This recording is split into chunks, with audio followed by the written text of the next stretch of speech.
Wait a minute, I already told you, I didn't cheat on my husband, I said, but my mother-in-law and husband didn't believe me. They acted like it was already proven. I kept denying it, but my mother-in-law wouldn't stop. My son is sterile. There's no way you could be pregnant with his child. If you get a medical test, it'll prove you cheated, but honestly, we don't even need that, it's obvious. I tried to argue back, but my own mother slapped me. I looked at my parents, but they just stared at me coldly. My name is Anna, I'm 34 and work in an office. I got married to my husband, William, last year after dating him for a long time. We both work and share house chores, so our life feels balanced. William can cook, clean, and do laundry. I've always appreciated that about him. We were living happily as newlyweds, and I thought this happiness would last forever.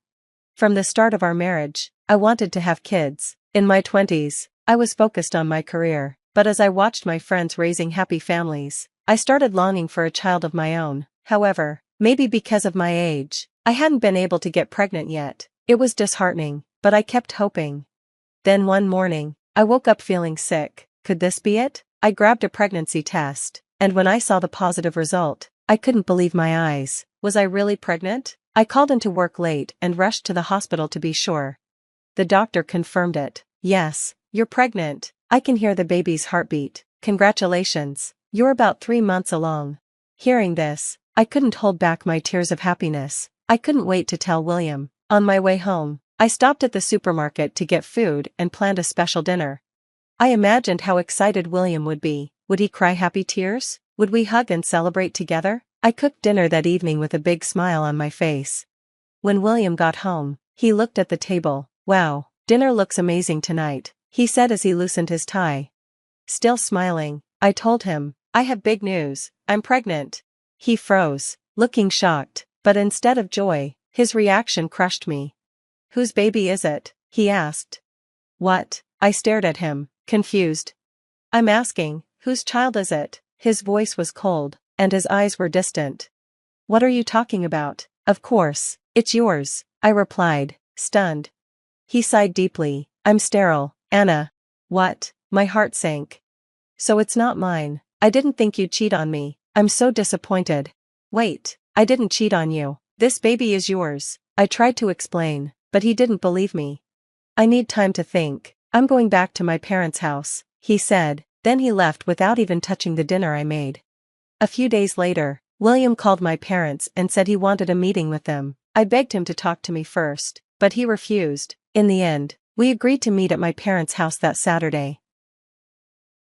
I was so anxious that I couldn't sleep that night. I didn't know how to explain everything to my parents. When my in-laws arrived, my mom asked, "What's going on?" "What do you mean? Haven't you heard from your daughter?" "I heard Anna's pregnant, but it's not my son's child." My parents froze. I never thought Anna would cheat on him. I thought they had a good marriage, my mother-in-law said. Wait, I told you before, I didn't cheat on him, I protested, but my mother-in-law and husband were already convinced I was guilty. I denied it again, but she didn't stop.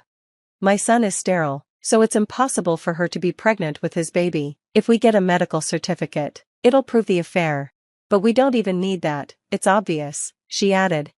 I tried to argue, but then my mother slapped me. I looked at my parents, but they were both looking at me coldly. My husband and mother-in-law gave me mocking looks. You deserve to be slapped. You cheated and never apologized for it, my mother-in-law said. When she said that, my mom bowed her head. I'm sorry, I apologize.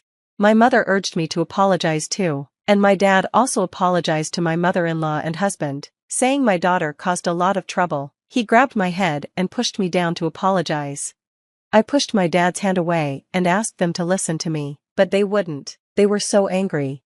You've caused so much trouble and shame for our family. You're no daughter of mine, my father yelled in front of my in-laws.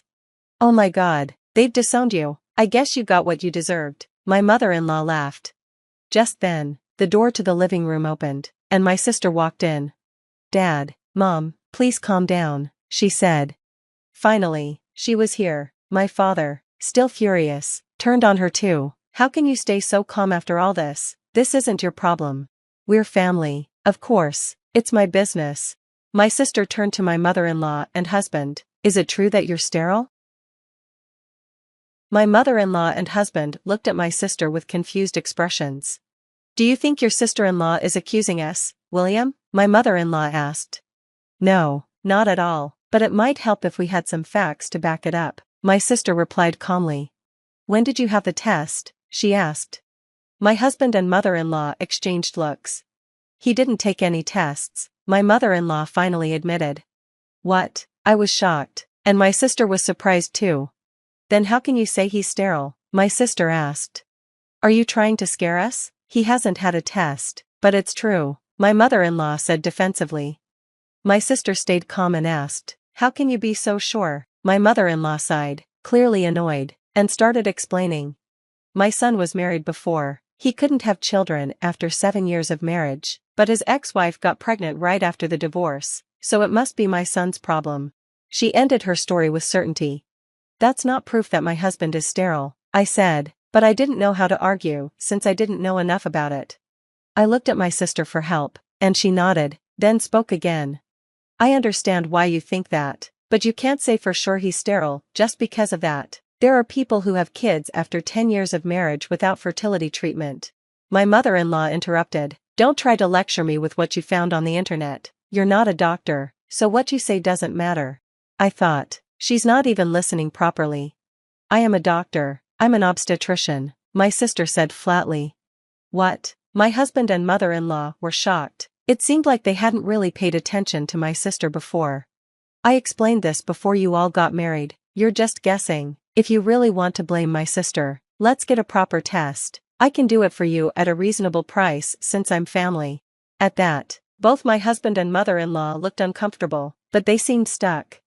"If you insist, let's do the test," my husband said, reluctantly agreeing.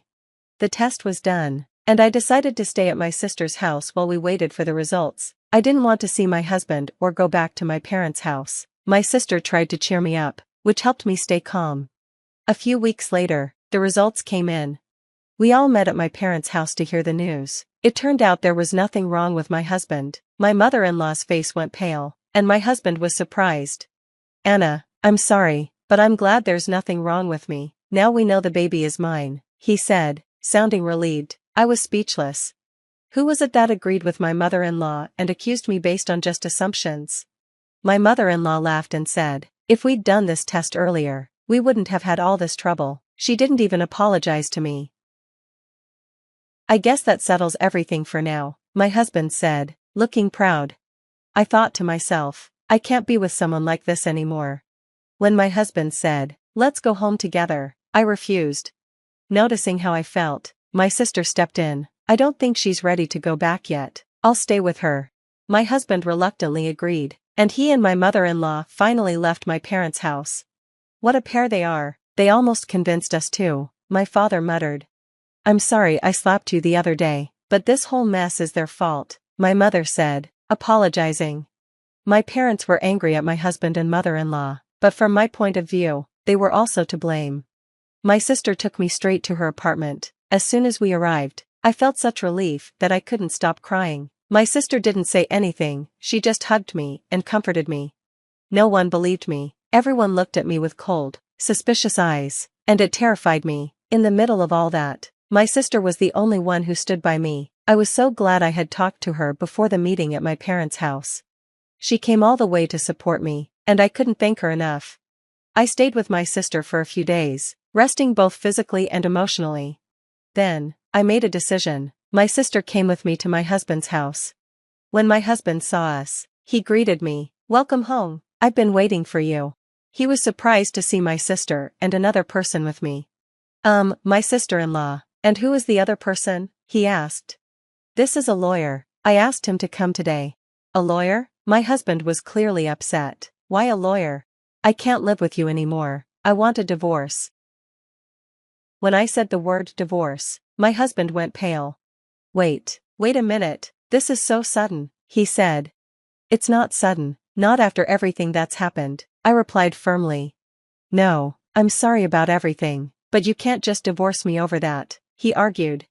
The lawyer calmly explained to him, "From what I can see, blindly blaming Anna is grounds for divorce. Also, knowing Anna wanted children, yet hiding your infertility, is a serious issue. I could tell my husband hadn't expected this. He nodded, looking stunned.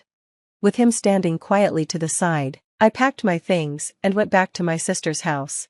After that, I only communicated with my husband through the lawyer. I asked for compensation for the emotional pain he caused me, a fair division of property, and child support. Thanks to my lawyer, I got everything I asked for. Also, my mother-in-law and husband spread rumors in the neighborhood and at his work, claiming I had an affair. I sued them for defamation. In addition to getting more money, both my husband and mother-in-law were forced to publicly apologize and correct the lies they told. As a result, they lost all credibility and became socially isolated. I decided to rent an apartment just down the street from my sister's house. My parents offered for me to move back home and help raise my child, but I politely declined. I couldn't let my parents, who didn't protect me when I needed them most, raise my child. My sister also had bad experiences with our parents, who cared more about their reputation than anything else. Because of that, she distanced herself from them as well. I'm grateful to my parents for sending me to school, but I can't ignore how disappointed I am in them.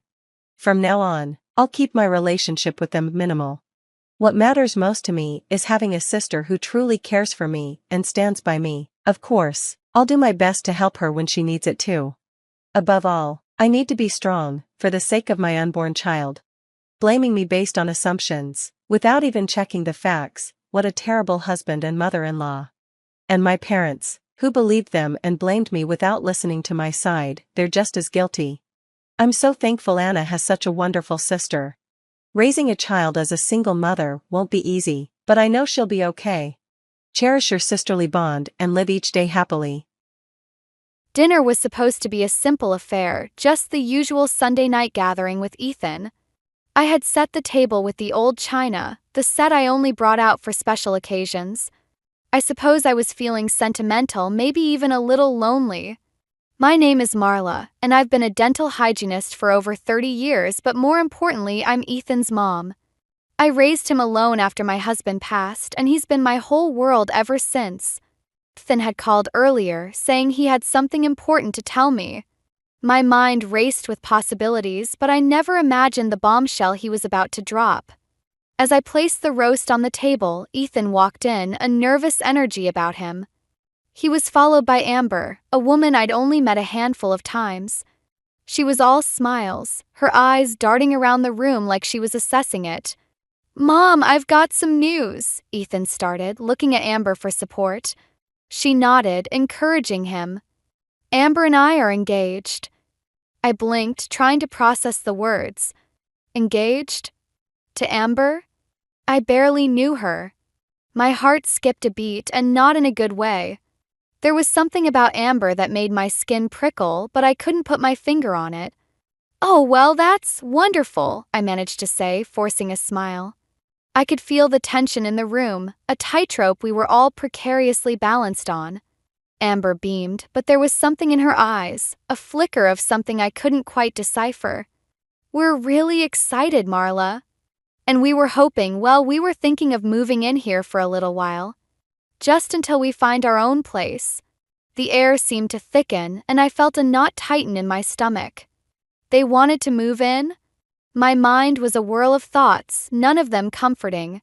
I glanced at Ethan, searching for some sign of hesitation, but he seemed resolute, almost relieved to have it out in the open. I nodded slowly, trying to keep my voice steady. "Of course. We'll make it work." Dinner continued, but the food tasted like cardboard. I watched as Amber took charge, subtly directing the conversation, steering it away from anything too personal. She had a way of doing that, I realized, keeping things just out of reach. Ethan seemed oblivious, caught up in the excitement of their announcement. "So, Amber," I said, trying to sound casual, "what about your work? Will you be able to manage from here?" "Oh, I can work from anywhere," she replied smoothly, her smile never faltering. "Freelance life, you know." Her words were light, but there was an edge to them, something that hinted at a deeper story. As the evening wore on, I couldn't shake the feeling that I was being edged out of my own life. Amber was charming, no doubt about it, but there was something calculated about her, a precision in her words and actions that set me on edge. Through dinner, as I cleared the table, Ethan and Amber huddled together, whispering about wedding plans. I watched them, a pang of loss hitting me. Ethan had always been my rock, my reason. And now it felt like he was slipping away, drawn into a world I didn't understand. When they finally left, I sat alone in the quiet of the house, the shadows creeping in as the sun dipped below the horizon. I felt a chill, an unsettling sense of foreboding. Something was off, and I needed to find out what. As I sat there, replaying the evening in my mind, I couldn't help but wonder about Amber's past. There were too many questions, too many things that didn't add up. And then there was Ethan, my sweet boy, caught in the middle of it all. I had to protect him, even if it meant digging into things that might be best left buried. I looked around the room at the photos and memories that lined the walls. This was my home, my sanctuary, and I wasn't about to let anyone disrupt it without a fight. The evening had left me with more questions than answers, and as I finally headed to bed, one thought lingered in my mind. What was Amber hiding? And how far was I willing to go to uncover the truth? The morning after Ethan and Amber moved in felt different, like a shift in the air. The house, usually so quiet and predictable, buzzed with a new energy. I tried to keep busy, cleaning and organizing, but Amber's presence was inescapable. It started small. Amber rearranged the kitchen cupboards, claiming it was more efficient. Then she adjusted the thermostat, insisting the house was too cold for the twins. I watched her, biting my tongue, trying to remind myself that this was temporary. "Marla, do you mind if we switch the rooms around a bit?" Amber asked one afternoon, her tone casual but her eyes sharp. "Switch rooms?" I replied, feigning ignorance as I wiped down the counter. "Yeah, I was thinking the twins would be better off in the room with more sunlight. It's just healthier, you know?" I nodded, my grip tightening on the cloth. "Sure, whatever's best for the kids." Then wandered in, oblivious to the tension. "Hey, everything okay?" Amber flashed him a smile. "Perfect. Just making the house more kid-friendly." He grinned, clearly pleased, and my heart sank a little more. I felt like I was losing my home inch by inch, but I couldn't bring myself to confront them. Not yet. A few days later, I overheard a conversation that made my skin crawl.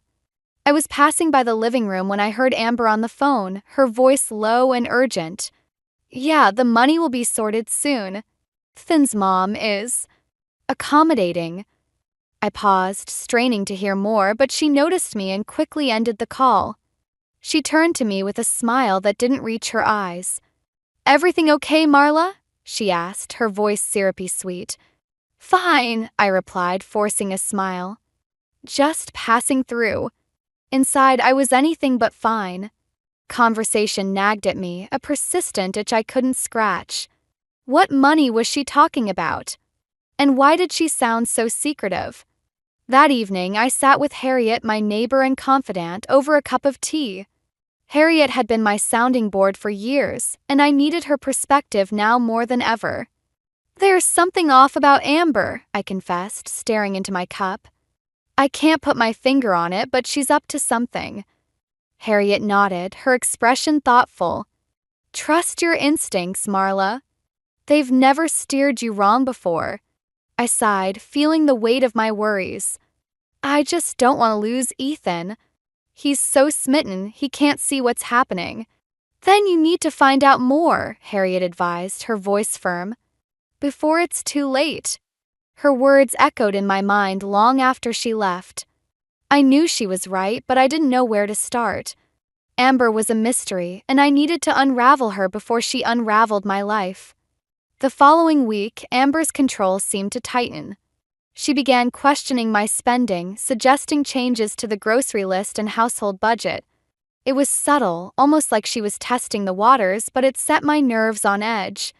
One evening, as I was putting away laundry, I heard Ethan and Amber talking in their room. I didn't mean to eavesdrop, but their voices carried through the thin walls. "Ethan, we need to be smart about this," Amber was saying. "Your mom's finances are... well, they're not what I expected." "What do you mean?" Ethan sounded confused, maybe even a little defensive. I just think we should be more involved, you know? To help her out. I backed away, my heart pounding. The pieces were starting to fit together, and I didn't like the picture they formed. Amber was angling for something, and it involved my finances. I needed answers, and I needed them fast. This wasn't just about protecting my home anymore. It was about protecting Ethan from whatever scheme Amber was concocting. As I lay in bed that night, staring at the ceiling, I made a decision. I would dig deeper, find out what Amber was hiding. And if it meant hiring someone to help me do it, then so be it. The thought of confronting Amber terrified me, but the thought of doing nothing terrified me even more. This was my family, my life, and I wasn't going to let it slip away without a fight. I turned off the light, determined to uncover the truth. Whatever it took, I was ready to face it head on. The sun was barely up when I found myself rummaging through old boxes in the attic. Dust motes danced in the morning light as I sifted through papers, searching for something, anything, that might explain the unease Amber had stirred in me. My late husband's financial records were here somewhere, and I needed to see if there was something I'd missed. As I dug deeper, I stumbled upon a folder marked Investments. My heart pounded as I flipped it open, revealing a tangled mess of statements and receipts. None of it made much sense to me, but there were numbers that didn't add up, figures that seemed out of place. I felt a chill run down my spine. Amber's interest in our finances suddenly seemed more sinister. Just then, a noise from downstairs pulled me back to the present. I quickly closed the folder and headed down, finding Amber in the kitchen, her back to me as she prepared breakfast. "Morning, Marla," she said over her shoulder, her tone bright but her posture tense. "Morning," I replied, trying to sound casual. "You're up early." "Couldn't sleep," she said, turning to face me. "Too much on my mind, I guess." I nodded, watching her closely. "Anything you want to talk about?" She hesitated, then shook her head with a tight smile. "No, just the usual stuff." Her words were light, but there was something in her eyes, a flicker of something I couldn't quite grasp. I wanted to press her, to ask about the phone conversation I'd overheard, but I held back. I needed more information before I confronted her. Later that day, I decided to take a walk to clear my head. As I strolled through the neighborhood, I ran into an old acquaintance of Amber's, a woman named Lisa. We exchanged pleasantries, and I mentioned that Amber and Ethan had moved in with me. "Oh, Amber," Lisa said with a knowing look. "She's always been resourceful." Resourceful? I echoed, curious about the implication. Lisa nodded, her expression cryptic. "Yeah, she's good at finding opportunities, if you know what I mean. Anyway, how are you finding things?" I forced a smile, my mind racing. "Adjusting, I guess. It's a big change." We parted ways, but Lisa's words lingered. Resourceful? Opportunities? It was clear that Amber had a past, one that I needed to understand if I was going to protect Ethan. That evening, as we sat down for dinner, the tension was palpable. Ethan was oblivious, chatting about work and the twins, but I could feel Amber watching me, assessing my every move. "So, Mom," Ethan said, breaking the silence. "Amber and I were thinking about starting a small business together. Something with her design skills and my tech background." I nearly dropped my fork. "A business? That's ambitious." Amber nodded, her smile tight. "We've been discussing it for a while. It seems like the right time." I forced a smile, my mind racing. Was this what Amber had been planning all along? To entangle Ethan in some scheme? I needed to act, and fast. After dinner, I retreated to my room, my heart heavy with worry. I knew I couldn't do this alone. I needed help, someone who could dig into Amber's past without raising suspicion. It was time to call in a professional. The next morning, I met with Roy Hargrove, a private investigator recommended by Harriet. He was a gruff man, no nonsense, with a reputation for getting results. "I need to know everything about Amber," I told him, my voice steady despite the turmoil inside. "I think she's hiding something, and I need to protect my son." Roy nodded, taking notes. "I'll see what I can find." But be prepared, Marla. Sometimes the truth is more complicated than we expect. His words echoed in my mind as I left, a mix of dread and determination settling over me. I was playing with fire, but I couldn't see another way. I had to know what Amber was up to, even if it meant uncovering truths I wasn't ready to face. As the days passed, the tension in the house grew. Amber's influence over Ethan seemed to deepen, and I felt the distance between us widening. I watched them together, my heart aching with the fear of losing him to whatever game Amber was playing. One evening, as I stood by the window watching the sunset, I realized that my understanding of justice was changing. This wasn't just about righting a wrong, it was about protecting what mattered most to me. I was prepared to fight for my family, no matter the cost. The phone rang, pulling me from my thoughts. It was Roy, his voice grave. "I've found something, Marla. We need to talk." My heart skipped a beat. This was it, the moment of truth. As I hung up the phone, I knew that whatever Roy had discovered would change everything. I just hoped I was ready for it. The air felt thick with tension as I sat across from Roy Hargrove in a dimly lit cafe. His expression was serious, a stack of papers between us. He slid them over, and I hesitated, the weight of the moment pressing down on me. "Marla, you need to see this," Roy said, his voice low and steady. I took a deep breath and began to read. The documents painted a troubling picture. Amber's involvement in a financial scam a few years back, her name barely escaping the headlines. It was all there in black and white. I felt a chill run through me. This was what I had feared, but seeing it laid out so plainly made it all the more real. "What do I do with this?" I asked, my voice barely above a whisper. Roy leaned back, his gaze unwavering. "That's up to you. But you need to be careful.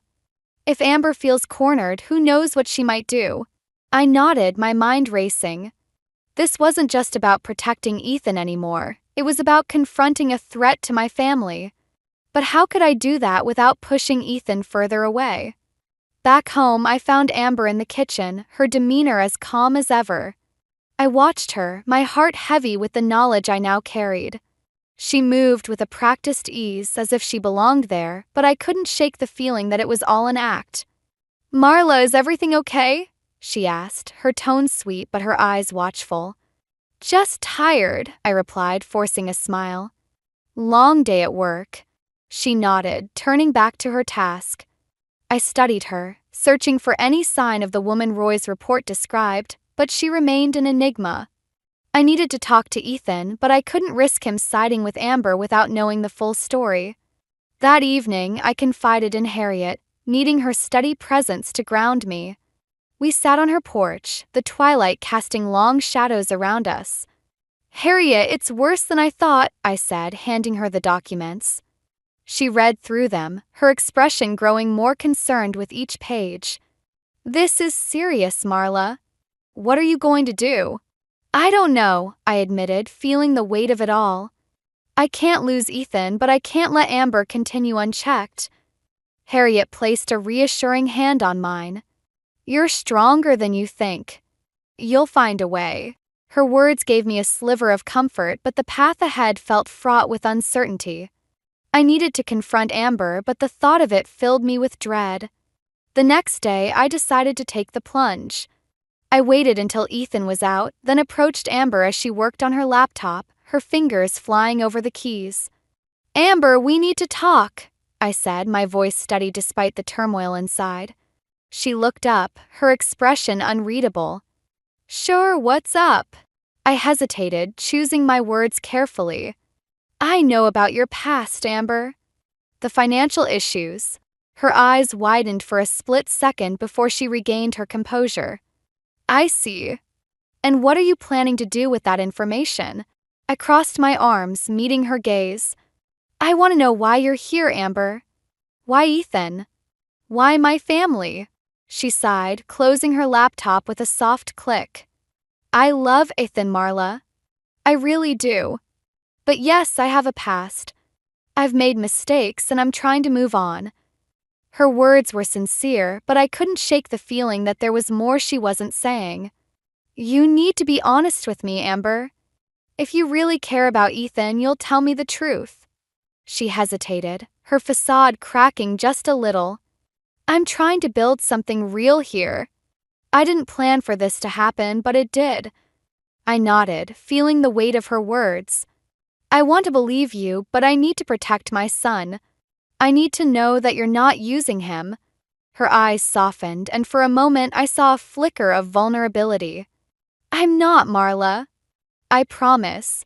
It wasn't much, but it was a start. As I left the room, I knew the power dynamics had shifted. Amber was no longer the enigma she had been, but someone trying to find her way, just like me. Didn't erase her past, but it gave me a glimpse of hope that we could find a way forward. As I lay in bed that night, I realized that my understanding of protection and revenge was evolving. It wasn't just about shielding Ethan from harm, but about finding a way to bring him back, to mend the rift that Amber's presence had created. I didn't know if I could trust her yet, but I was willing to try for Ethan's sake. And so, with a newfound resolve, I prepared for whatever came next, determined to face it head-on. The dinner table felt like a battlefield, each glance and word a potential landmine.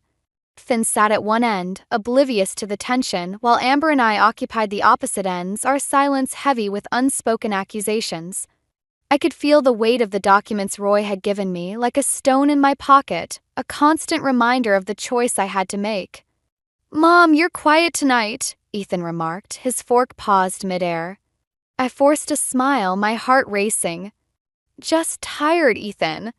"Long day at work." Amber's eyes flicked to mine, a silent challenge. We both knew what lay beneath the surface, but neither of us dared to bring it up in front of Ethan. Not yet. As dinner progressed, Amber began steering the conversation toward their business plans again, her words smooth and calculated. "We're really excited about the next steps, Marla. It's going to be a big change for us." I nodded, trying to keep my voice steady. "Sounds like you've got it all figured out." Finn beamed, clearly caught up in the dream. "Yeah, and with Amber's skills, we're bound to make it work." I wanted to scream, to tell him everything, but I knew it wasn't the right time. Instead, I focused on clearing the table, my hands shaking slightly as I gathered the plates. After dinner, as Ethan played with the twins in the living room, I cornered Amber in the kitchen. My voice was low, edged with determination.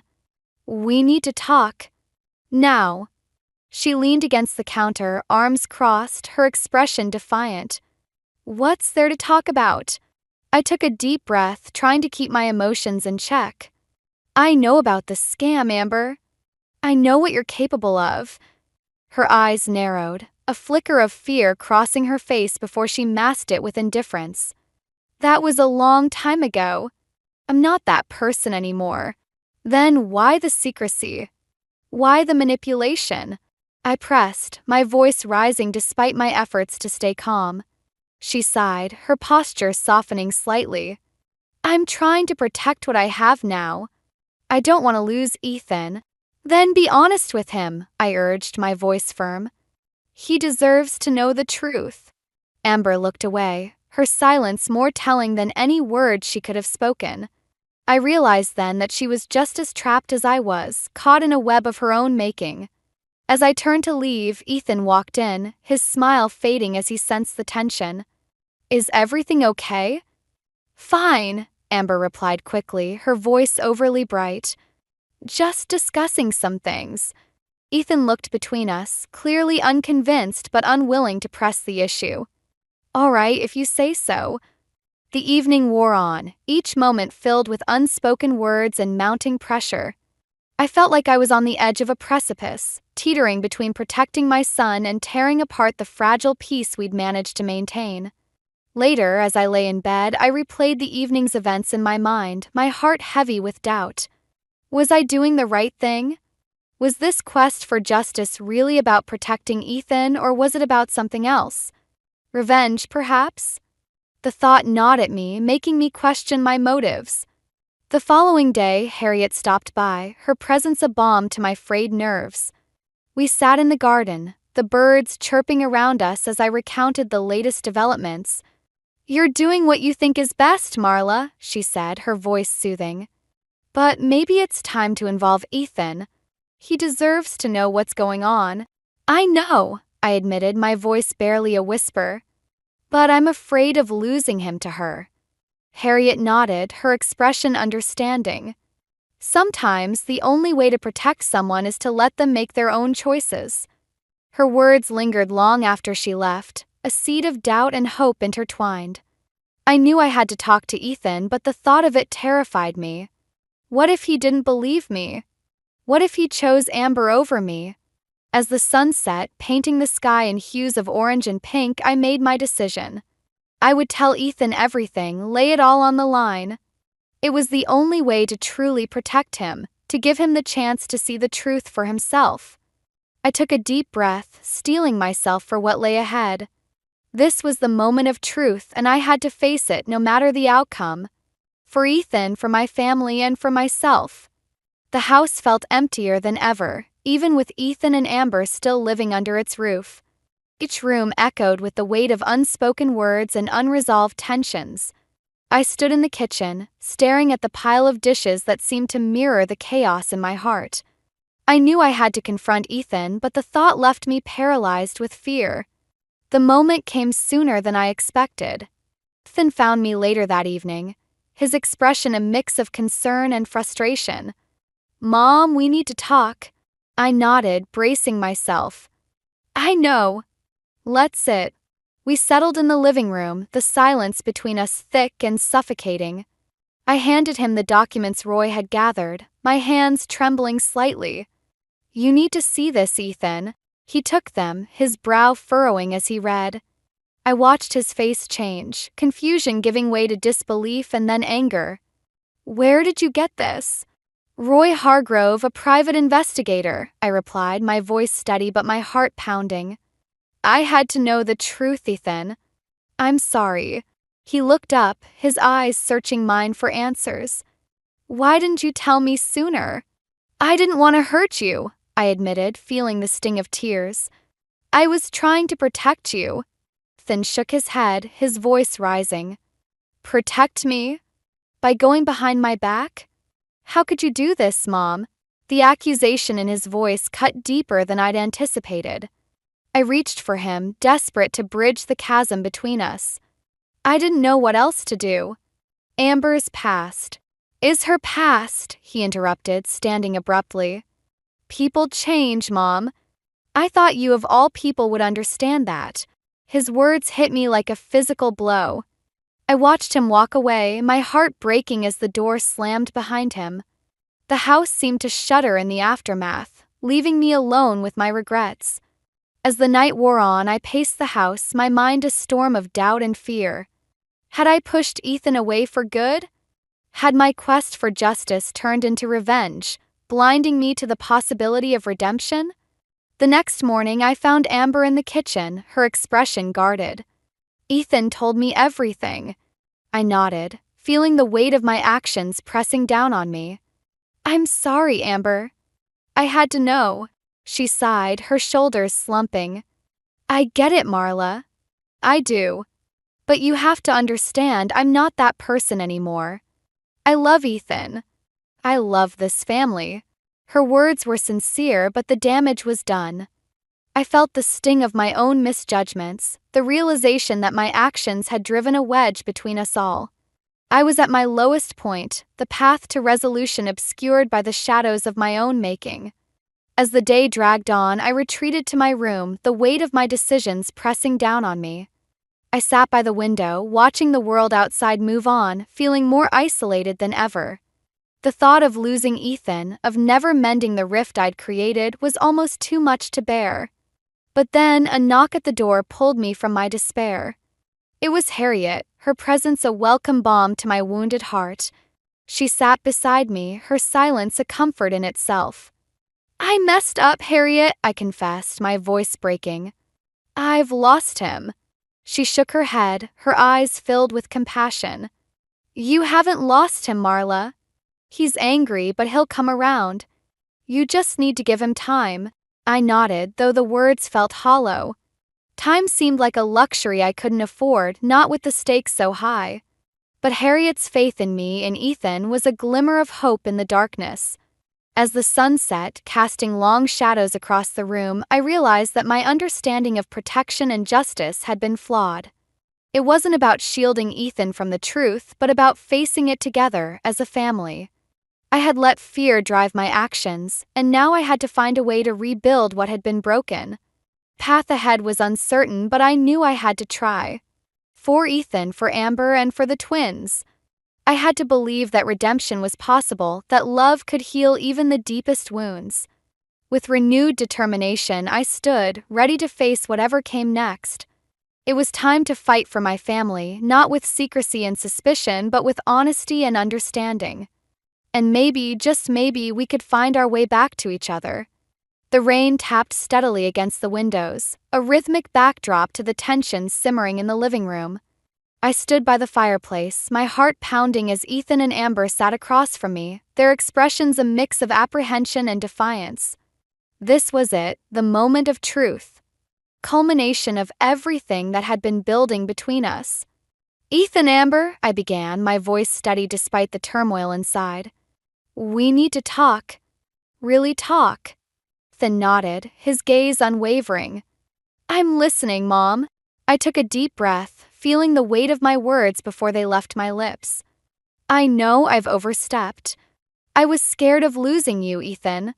Scared of what Amber's past might mean for our family." Amber flinched slightly, but her eyes met mine, a silent challenge. "I understand your concerns, Marla. But I'm not that person anymore." "I want to believe that," I replied, my voice softening. "But I need to know why you didn't tell Ethan. Why hide it?" She hesitated, glancing at Ethan before speaking. "I was afraid. Afraid that my past would ruin everything we've built. I love Ethan, and I didn't want to lose him." Ethan reached for her hand, his expression torn. "Amber, I wish you'd trusted me. We could have faced it together." The room fell silent, the air thick with emotion. I watched them, my heart aching with the realization that this wasn't just about me or Amber's past. It was about trust, about facing fears and finding a way forward. Suddenly, the doorbell rang, breaking the tension. I frowned, glancing at Ethan. "Are you expecting someone?" He shook his head, rising to answer it. Moments later, he returned with a woman I vaguely recognized, Amber's old friend, Lisa. Her presence was an unexpected twist, and I felt the room shift as she entered. "Lisa." Amber's voice was a mix of surprise and caution. Lisa nodded, her expression serious. "I heard about everything, Amber. I came to help." Amber's eyes widened, a flicker of hope crossing her face. "Help? How?" Lisa turned to me, her gaze steady. "Marla, I know you're worried about Amber's past, but you need to know that she's been trying to make things right." I crossed my arms, skeptical but willing to listen. "How?" "She's been working with a group that helps people like us," Lisa explained, her voice earnest. "People who've made mistakes and want to change.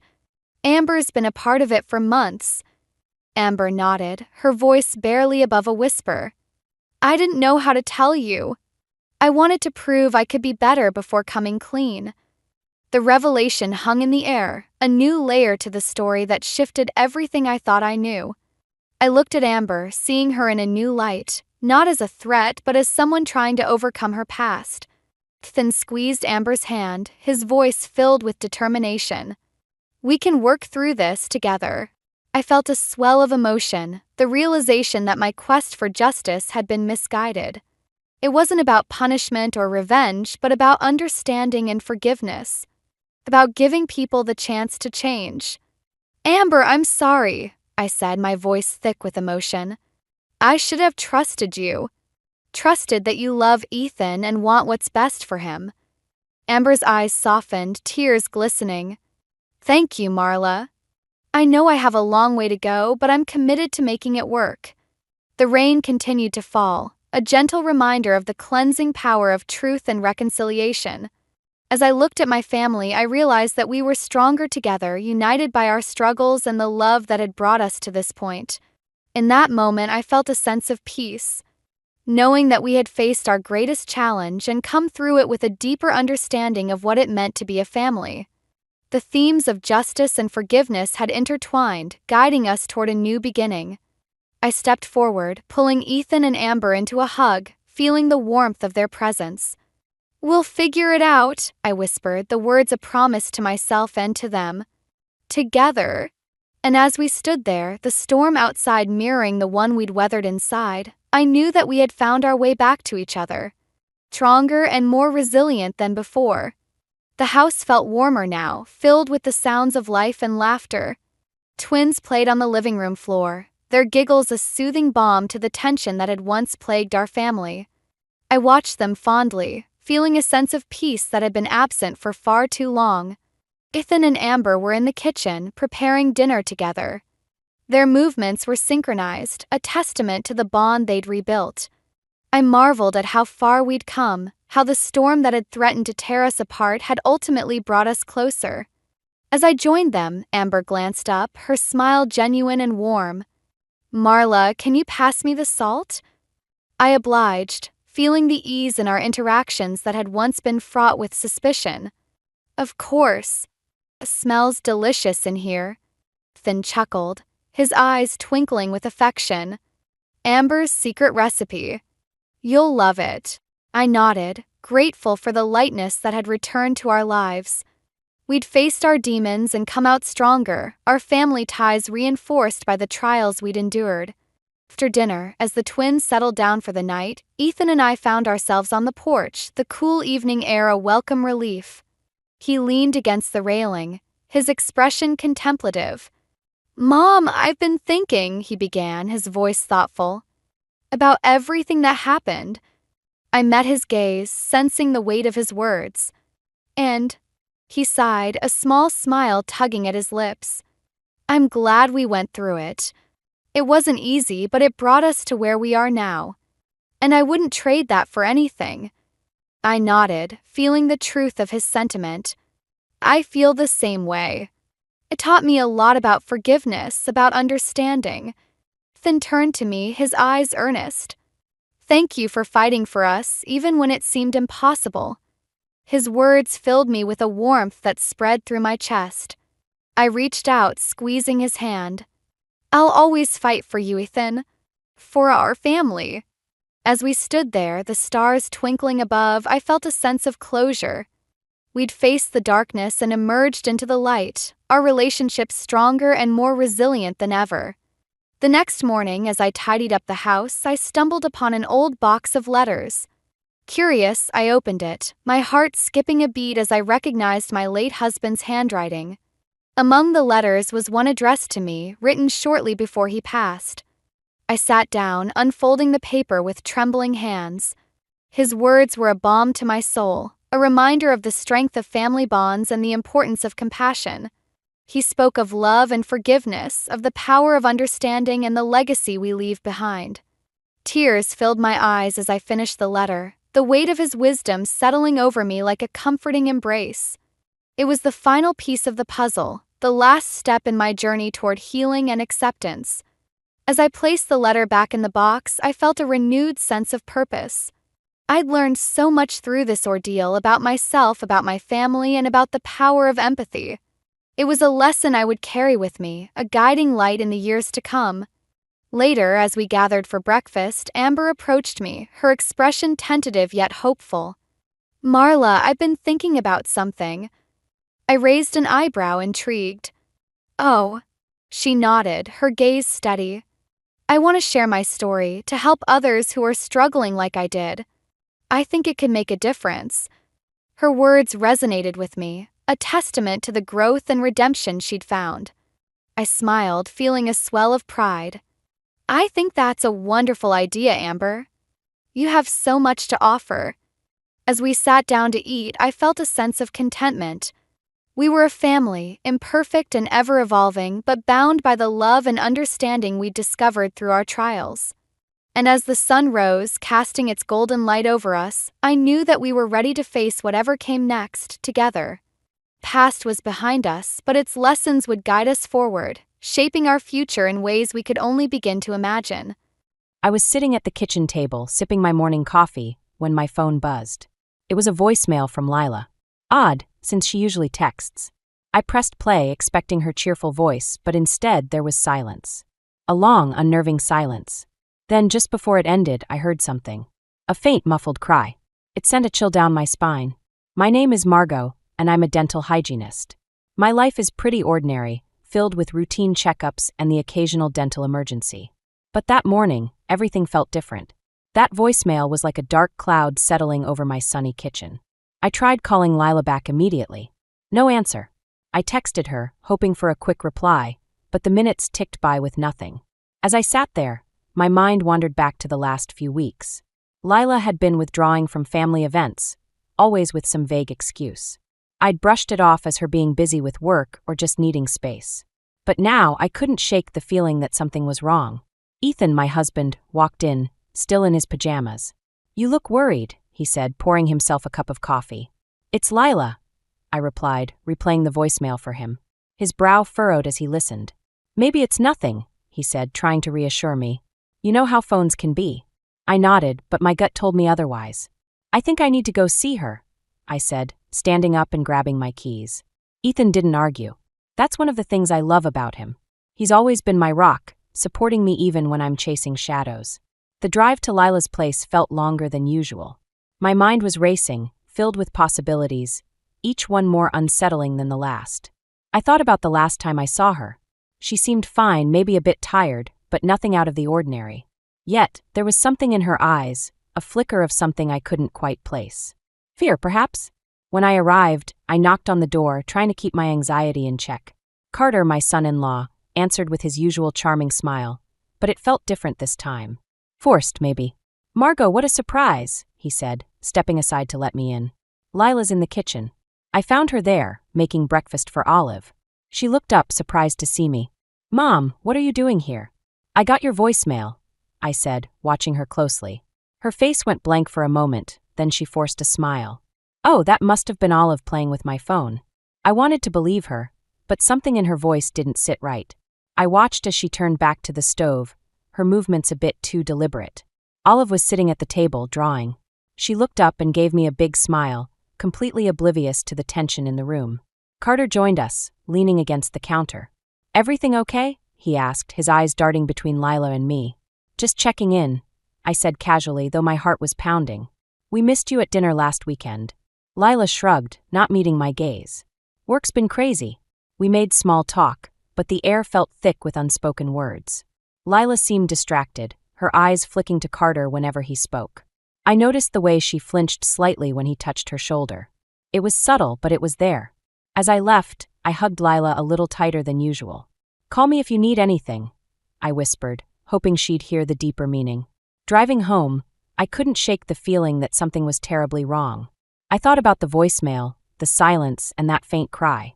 It echoed in my mind, urging me to dig deeper. I knew I had to find out what was really going on, even if it meant uncovering something I wasn't ready to face. That night, as I lay in bed, the question lingered in my mind.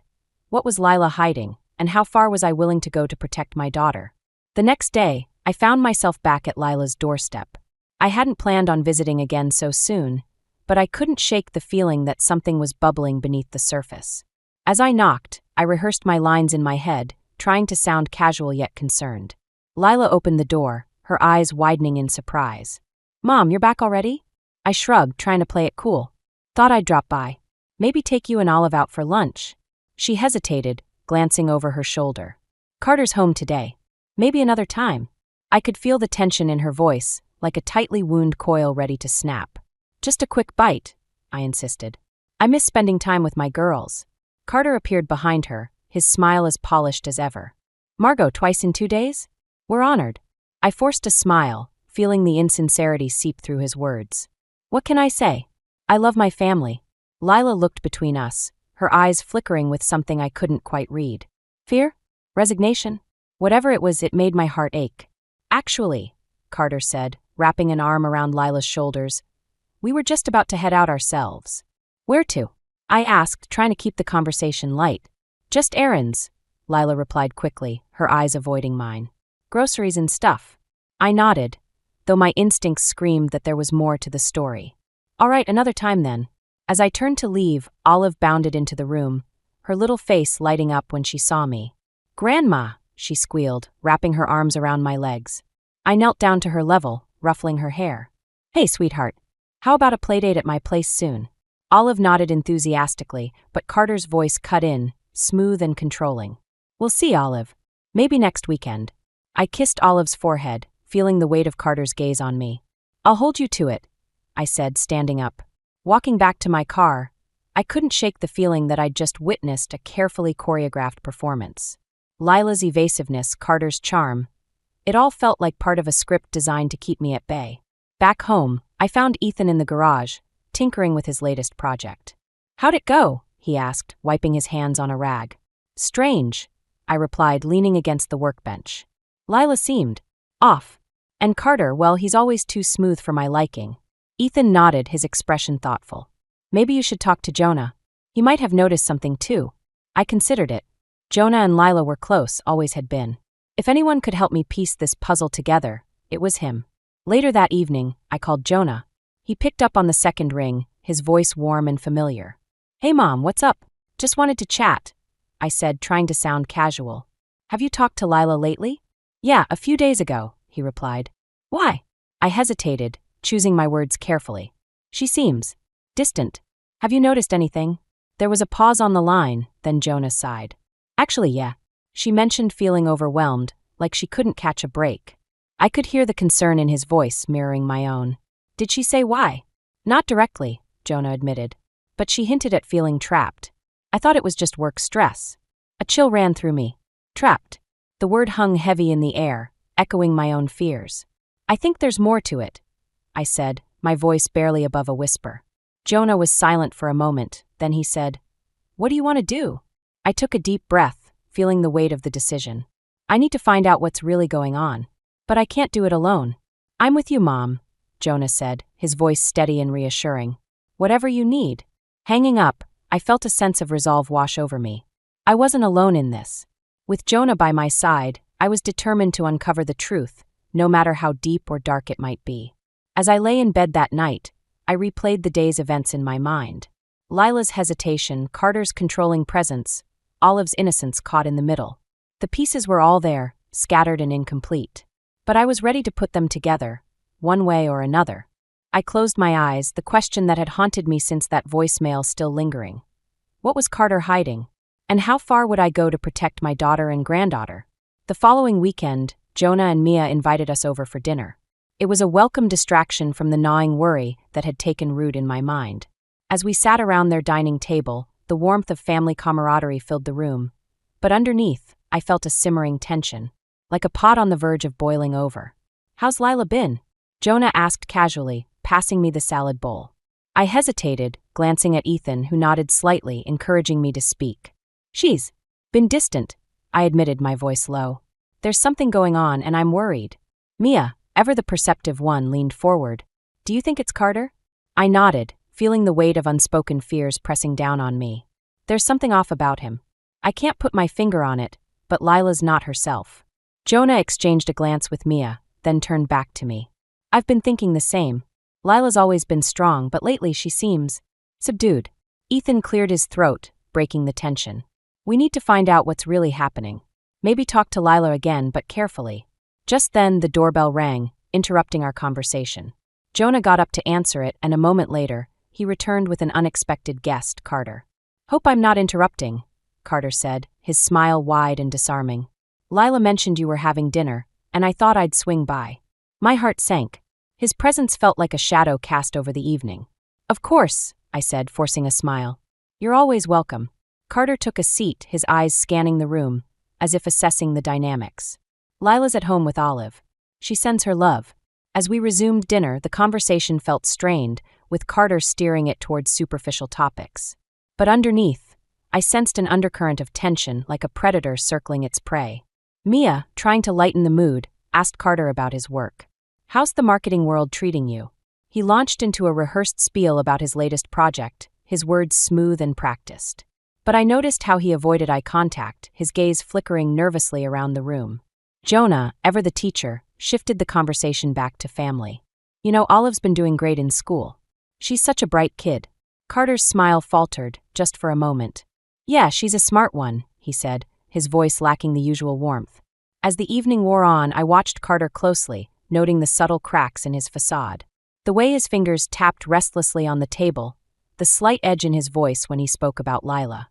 It was all there, hidden beneath layers of charm. After dinner, as we gathered in the living room, Carter excused himself to take a call. As soon as he was out of earshot, Jonah turned to me. Did you see that? I nodded, my heart pounding. He's hiding something. I can feel it. Mia looked concerned. What do we do? I took a deep breath, feeling the weight of the decision. We need to dig deeper. Find out what he's really up to. Just then, Carter returned, his expression unreadable. Sorry about that, he said, slipping his phone into his pocket. Work never stops, does it? We all forced smiles, the tension palpable. As the evening drew to a close, Carter said his goodbyes, his charm back in place. But as he left, I caught a fleeting look in his eyes, one that sent a shiver down my spine. It was a look of control, of someone who knew they held the upper hand. Driving home, I replayed the evening in my mind, the pieces of the puzzle slowly coming together. Carter's unexpected visit, his restless demeanor, the way he seemed to monitor us.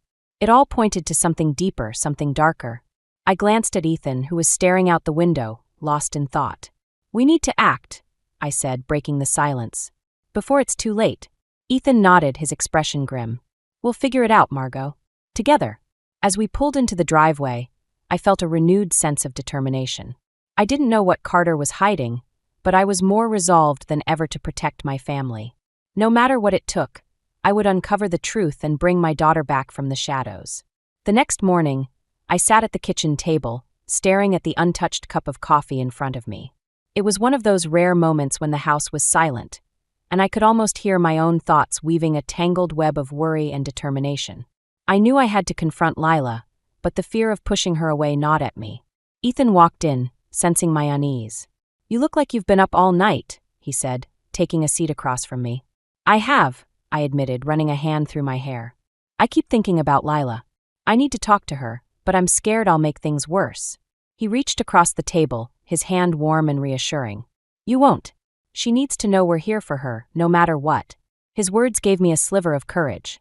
I nodded, knowing he was right. I had to act, even if it meant risking everything. Later that day, I found myself outside Lila's house again, my heart pounding in my chest. I knocked, trying to steady my breathing. When Lila opened the door, her eyes widened with surprise. Mom, what are you doing here? She asked, her voice a mix of curiosity and apprehension. I need to talk to you, I said, my voice steady despite the turmoil inside. Can we go for a walk? She hesitated, glancing back into the house. Carter's out, she said finally, stepping outside and closing the door behind her. As we walked down the street, I chose my words carefully. Lila, I've noticed you've been distant, and I know something's wrong. She looked straight ahead, her face a mask of composure. I'm just busy, Mom. You know how it is. I stopped walking, turning to face her. Lila, I got a voicemail from you. It was just silence and a cry. I'm worried.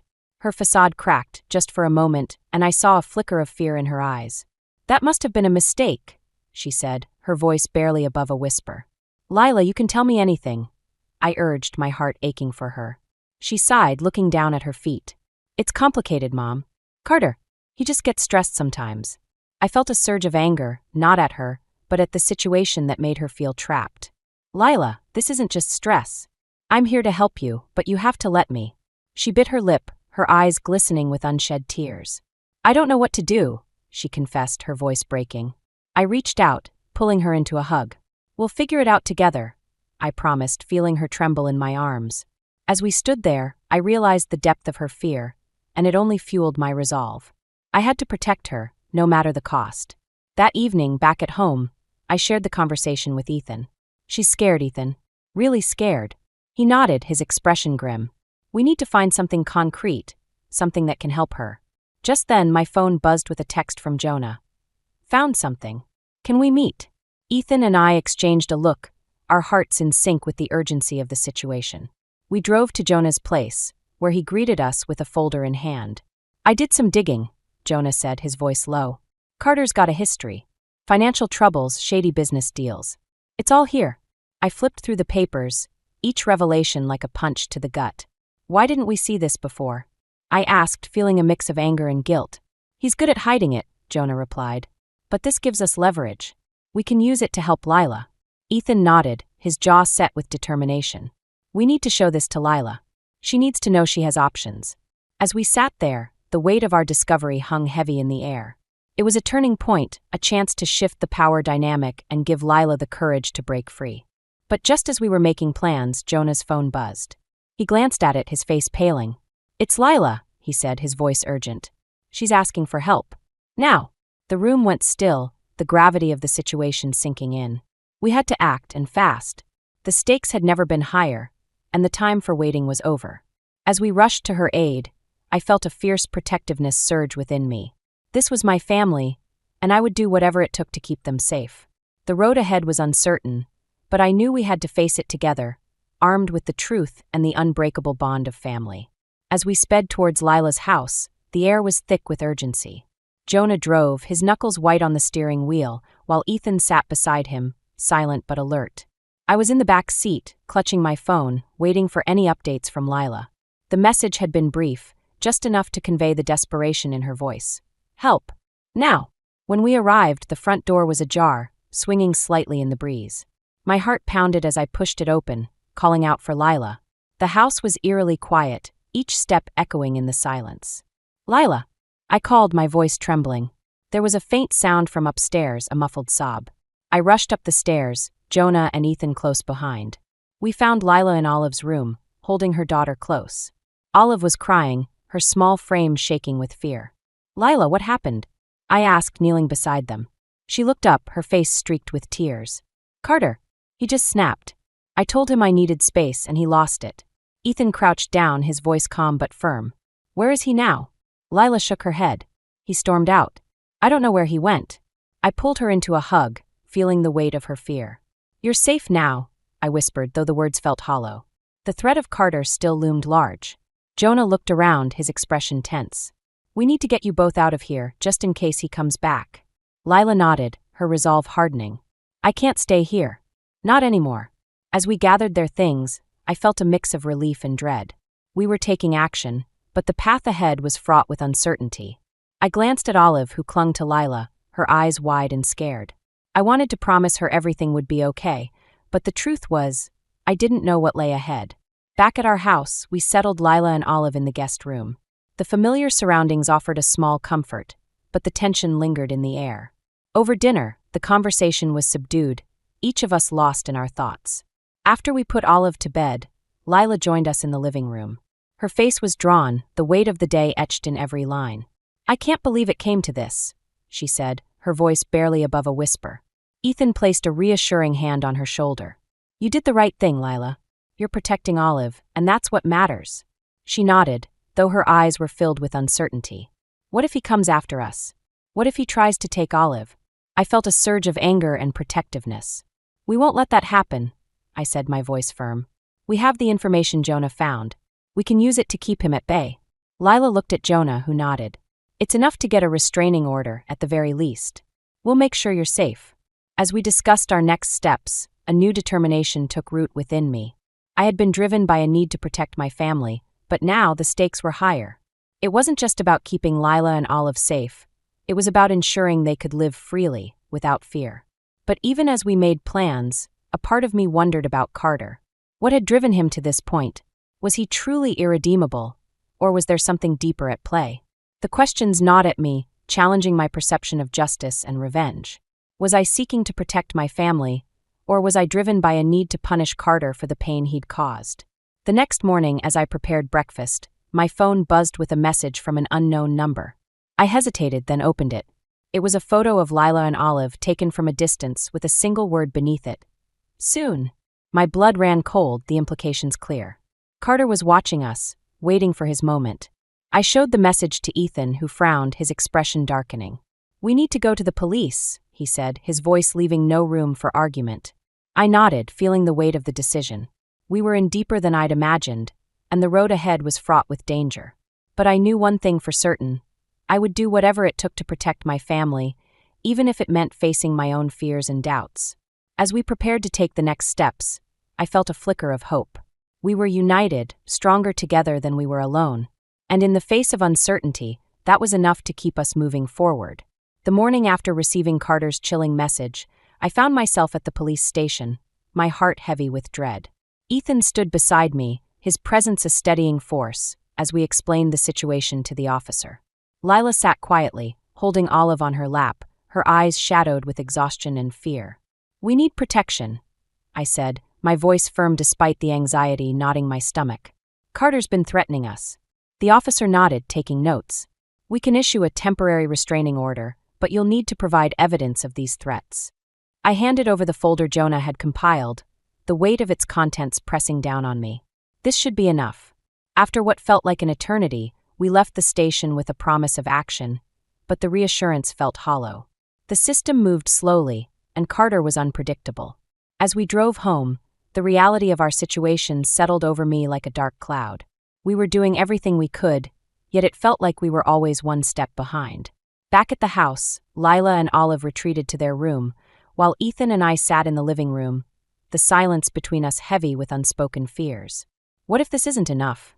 I asked, my voice barely above a whisper. Ethan sighed, rubbing his temples. "We have to believe it will be. We can't let him win by living in fear." His words were meant to comfort, but the nagging doubt remained. I felt like we were fighting a battle on shifting sands, never sure of our footing. Just then, Jonah arrived, his expression tense. "I did some more digging," he said, handing me a new set of documents. "Carter's been making some shady deals. If we can expose him, it might help." I glanced through the papers, feeling a flicker of hope. "This could work," I said, though my voice lacked conviction. The stakes were high, and the risks even higher. As we discussed our next steps, the doorbell rang. My heart leapt into my throat, fear gripping me. Ethan went to answer it, and I held my breath, expecting the worst. But it was just Mia, her face a mix of concern and determination. "I thought you might need some backup," she said, joining us in the living room. Her presence was a balm, reminding me that we weren't alone in this fight. We had family, and that was our greatest strength. As the day wore on, we planned and prepared, but the tension never left the room. Each sound outside made me jump. Every ring of the phone sent a jolt of fear through me. It was a waiting game, and the uncertainty was suffocating. That evening, as we gathered for dinner, Lila spoke up, her voice tremulous but steady. "I can't keep living like this," she said, her eyes meeting mine. "I need to take control." I reached across the table, squeezing her hand. "We're with you, whatever you decide." She nodded, drawing strength from our support. "I want to confront him. I need to tell him it's over." The thought of facing Carter made my blood run cold, but I understood Lila's need for closure. It was a risk, but one she was willing to take. As we solidified our plan, a sense of resolve settled over us. We were taking back control, refusing to be victims any longer. But even as we prepared, a part of me feared the unknown. Carter was unpredictable, and I couldn't shake the feeling that he had one last card to play. The next day, as we set out to meet Carter, my heart was a storm of emotions. Fear, anger, determination. They all swirled within me, pushing me forward even as doubt whispered at the edges of my mind. We arrived at a neutral location, a small cafe where Lila had arranged to meet Carter. I watched from a distance, my heart in my throat as she approached him. Ethan and Jonah flanked me, ready to step in if needed. As Lila spoke to Carter, I saw the tension in her posture, the way she squared her shoulders against his presence. Their conversation was too far away to hear, but I could see the anger in Carter's eyes, the way his hands clenched into fists. Suddenly, Carter's demeanor shifted, his expression turning cold and calculating. He said something, and Lila's face went pale. She turned to us, her eyes wide with fear. "He's threatening to take Olive," she said, her voice shaking as she reached us. The words hit me like a punch to the gut, the final twist in a nightmare that seemed never-ending. We had pushed Carter into a corner, and now he was lashing out with everything he had. As we regrouped, the enormity of the situation crashed over me. We were fighting for Lila's freedom, for Olive's future, and the path ahead was more uncertain than ever. But in that moment, surrounded by my family, I felt a fierce determination rise within me. We would not be defeated. We would stand together, no matter what came next.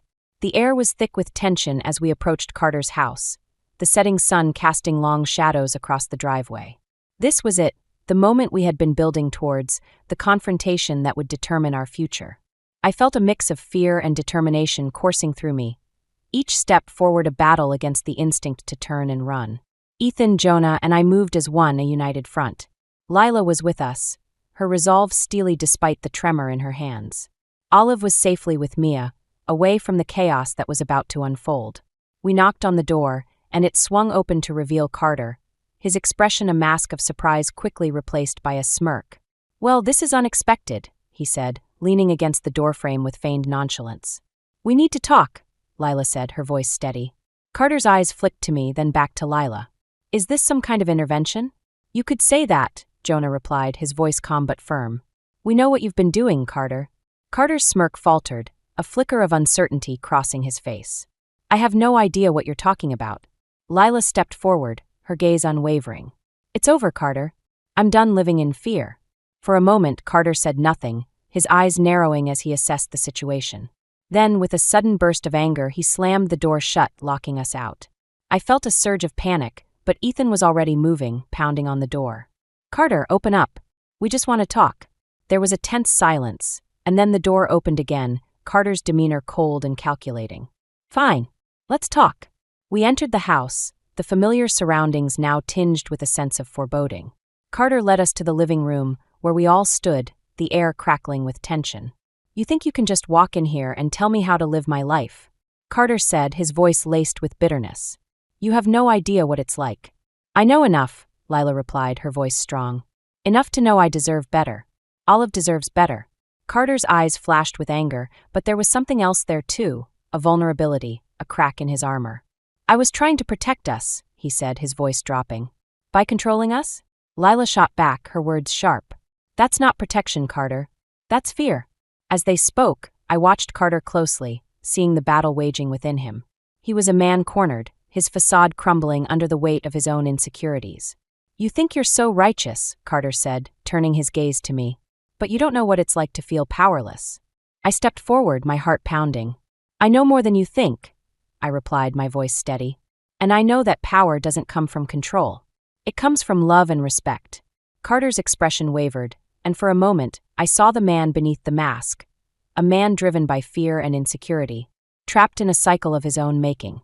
The room was silent, the tension palpable. Then, in a move that surprised us all, Carter sank into a chair, his head in his hands. "I don't want to lose Olive," he said, his voice breaking. Lila knelt beside him, her anger tempered by compassion. "You need help, Carter. We can't do this anymore." For a moment, it seemed like the confrontation would end in a stalemate, but then Carter looked up, his eyes filled with a mix of desperation and surrender. "I don't know how to change," he admitted, the words raw and vulnerable. It was the unexpected twist we hadn't anticipated, a moment of clarity in the midst of chaos. Carter wanted to change, but he didn't know how. "We'll help you," Lila said softly, her voice filled with a resolve that surprised even me. "But you have to let us go." Carter nodded, the fight leaving him. "Okay," he said, his voice barely above a whisper. "Okay." As we left the house, I felt a weight lift from my shoulders. It wasn't the resolution I had envisioned, but it was a resolution nonetheless. Carter had chosen to face his demons, and in doing so, he had given us the freedom we sought. Walking away, I realized that the confrontation had brought us face to face with the core themes of our journey: revenge, justice, and ultimately, forgiveness. It wasn't about defeating Carter. It was about finding a path to healing for all of us.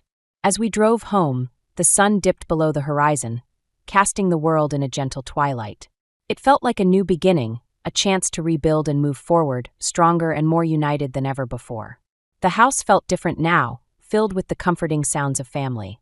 Lila and Olive had moved in with us, and the change was palpable. It was as if the walls themselves had relaxed, shedding the tension that had gripped us for so long. I watched as Lila sat at the dining table, her focus on a new graphic design project. Her face was serene, a quiet confidence replacing the shadows that had haunted her. Olive played nearby, her laughter a sweet melody that filled the room. It was a reminder of what we had fought for: a life free from fear, a future filled with hope. I felt a deep sense of peace, knowing we had reached a turning point. Ethan joined me in the kitchen, wrapping an arm around my shoulders.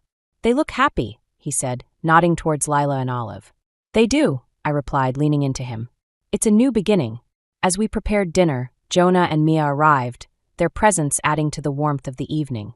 We gathered around the table, the conversation light and filled with laughter. It was a stark contrast to the tension that had once defined our lives. After dinner, Lila stood up, holding a small stack of papers. "I have something to share," she said, her voice steady and filled with emotion. We watched as she unveiled her latest design, a vibrant piece that captured the essence of freedom and resilience. It was a testament to her journey, a symbol of her newfound independence. "It's beautiful," Jonas said, admiration in his voice. Lila smiled, her eyes bright with gratitude. "It's a reflection of everything I've learned. About strength, about family." We applauded, the room filled with a sense of accomplishment and unity. It was a moment of closure, a reminder of how far we had come. Later, as the evening wound down, Lila handed me an envelope.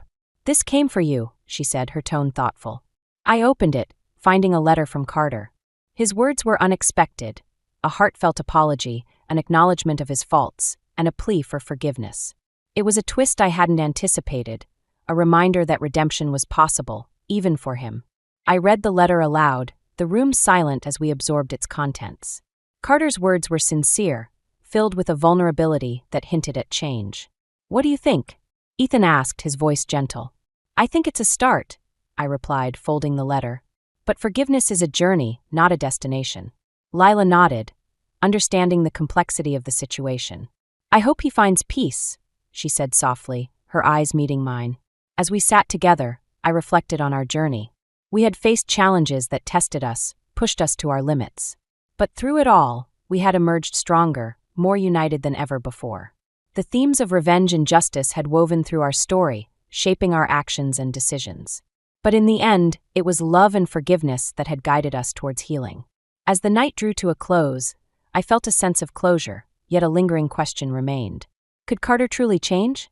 Would he find the redemption he sought?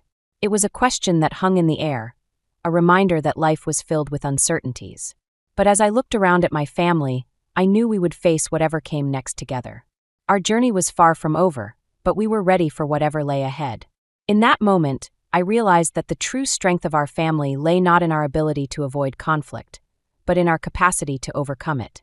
We had been tested, and we had prevailed, bound by love and resilience.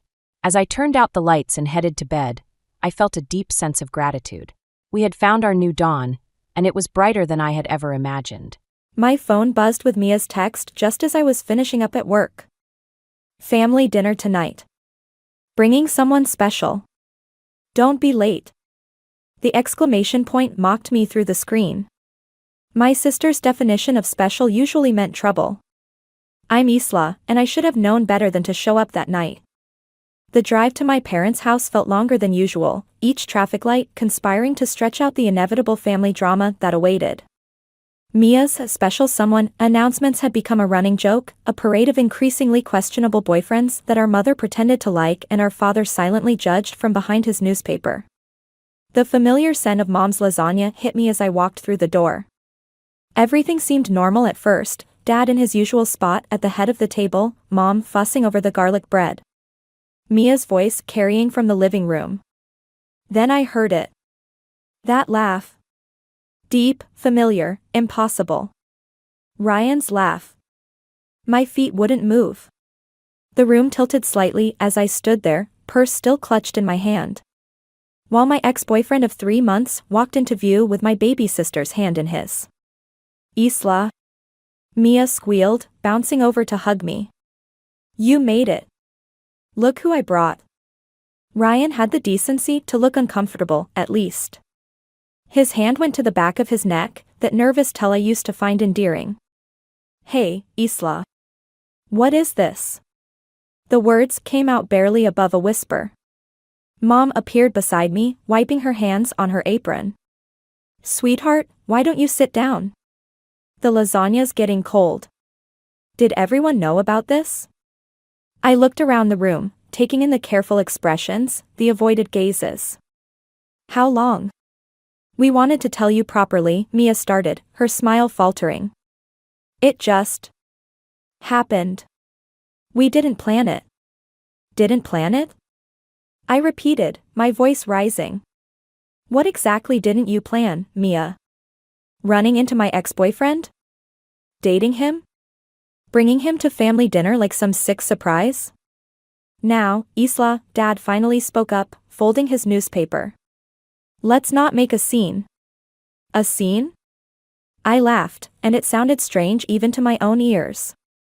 Oh, I'm sorry. Is finding out my sister is dating the man I was with for 2 years making you uncomfortable? Ryan stepped forward. Maybe we should talk about this privately. Don't. I held up my hand. Don't you dare try to be reasonable right now. How long? The silence that followed told me everything I needed to know. Mia's fingers twisted together, another tell, one we shared. 2 months, she finally admitted. 2 months. Which meant they'd started seeing each other just weeks after Ryan and I broke up.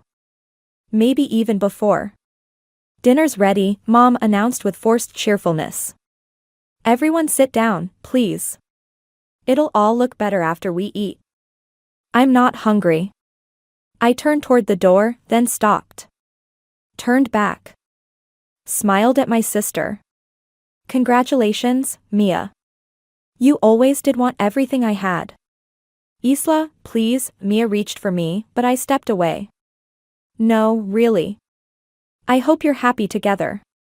Just remember something. I met Ryan's eyes. Everything that's yours now? Used to be mine. Every story, every secret, every little thing he thinks makes him special, I knew it first. Enjoy my leftovers. I walked out, letting the door slam behind me. In my car, I sat gripping the steering wheel, watching the warm light spill from my parents' windows. Through the glass, I could see them settling around the table, adjusting to my absence like they always did when Mia created chaos. My phone buzzed again. A text from Mom, she's still your sister. I stared at those words until they blurred. Yes, Mia was still my sister. And that's exactly why this betrayal cut so deep. That's exactly why she needed to learn what it felt like to lose everything she cared about. I started the car, my mind already spinning with possibilities. If Mia wanted to play games, I'd show her how it's done. After all, no one knows your weaknesses better than family. 3 days of silence felt like a lifetime. My phone lit up constantly with messages from Mom, each one more desperate than the last. I deleted them all without reading. Dad, true to form, hadn't reached out at all. The office became my sanctuary until Claire from accounting ruined even that.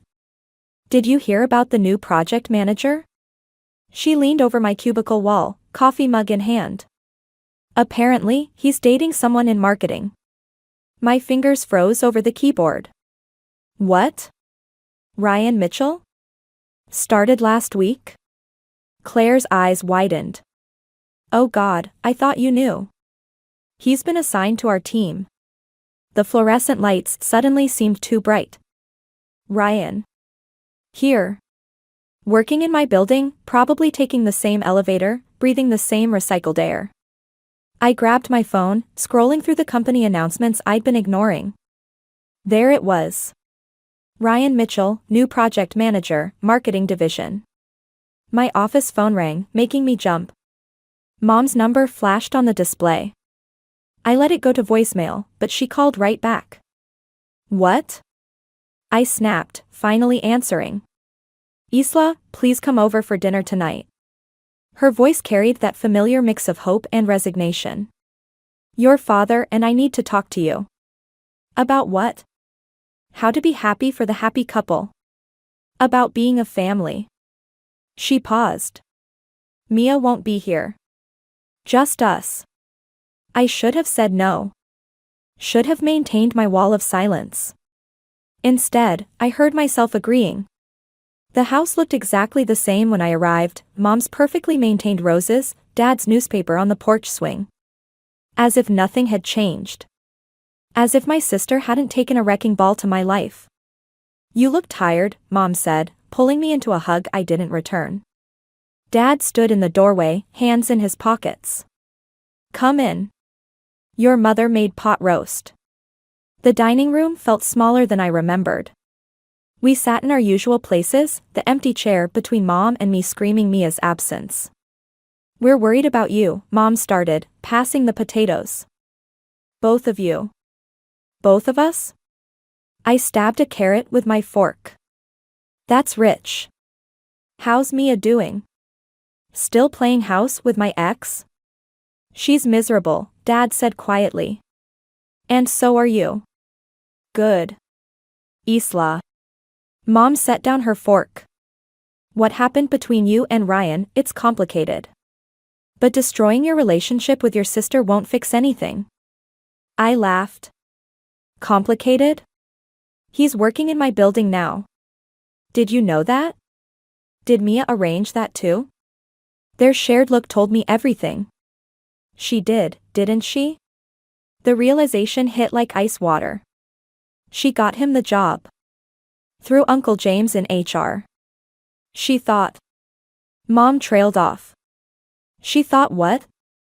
That having him around would make it easier? That we could all be one big happy family?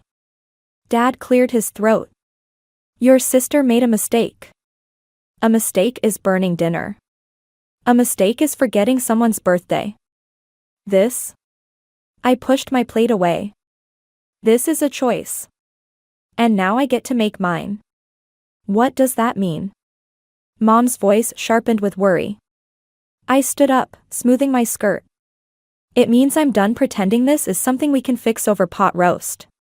Mia wants to play games? Fine. But she forgot something important. What's that? Dad asked, though his expression suggested he already knew. I've been watching her games our whole lives. I know all her moves. I headed for the door, then turned back. Oh, and Mom?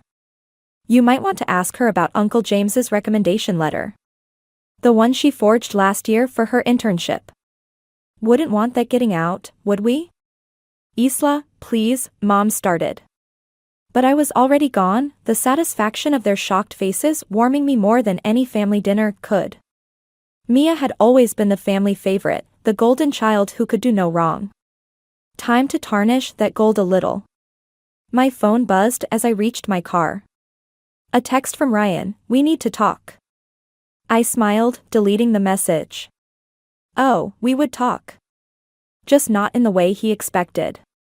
After all, I had 2 years' worth of secrets about both of them, and plenty of time to decide how to use them. The coffee shop across from my office became my surveillance post. Every morning, I watched Ryan walk into the building, sometimes alone, sometimes with Mia. Today was different.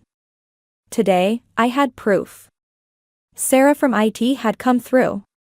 The email thread displayed on my phone made my hands shake, messages between Ryan and Mia dating back to when he and I were still together. Sweet nothings. Secret meetups. Plans. Your usual? The barista's voice startled me. No. I stood up, gathering my things. I'm done here. The elevator ride to the marketing floor felt eternal.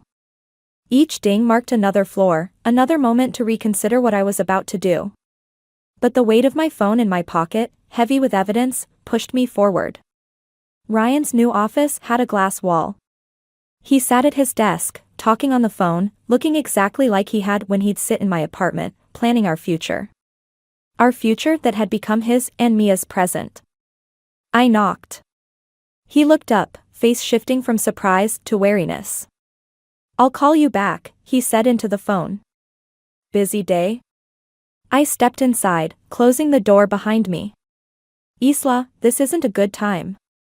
When did it start? I pulled out my phone, sliding it across his desk. Before or after you told me you needed space? He glanced at the screen, color draining from his face. How did you get these?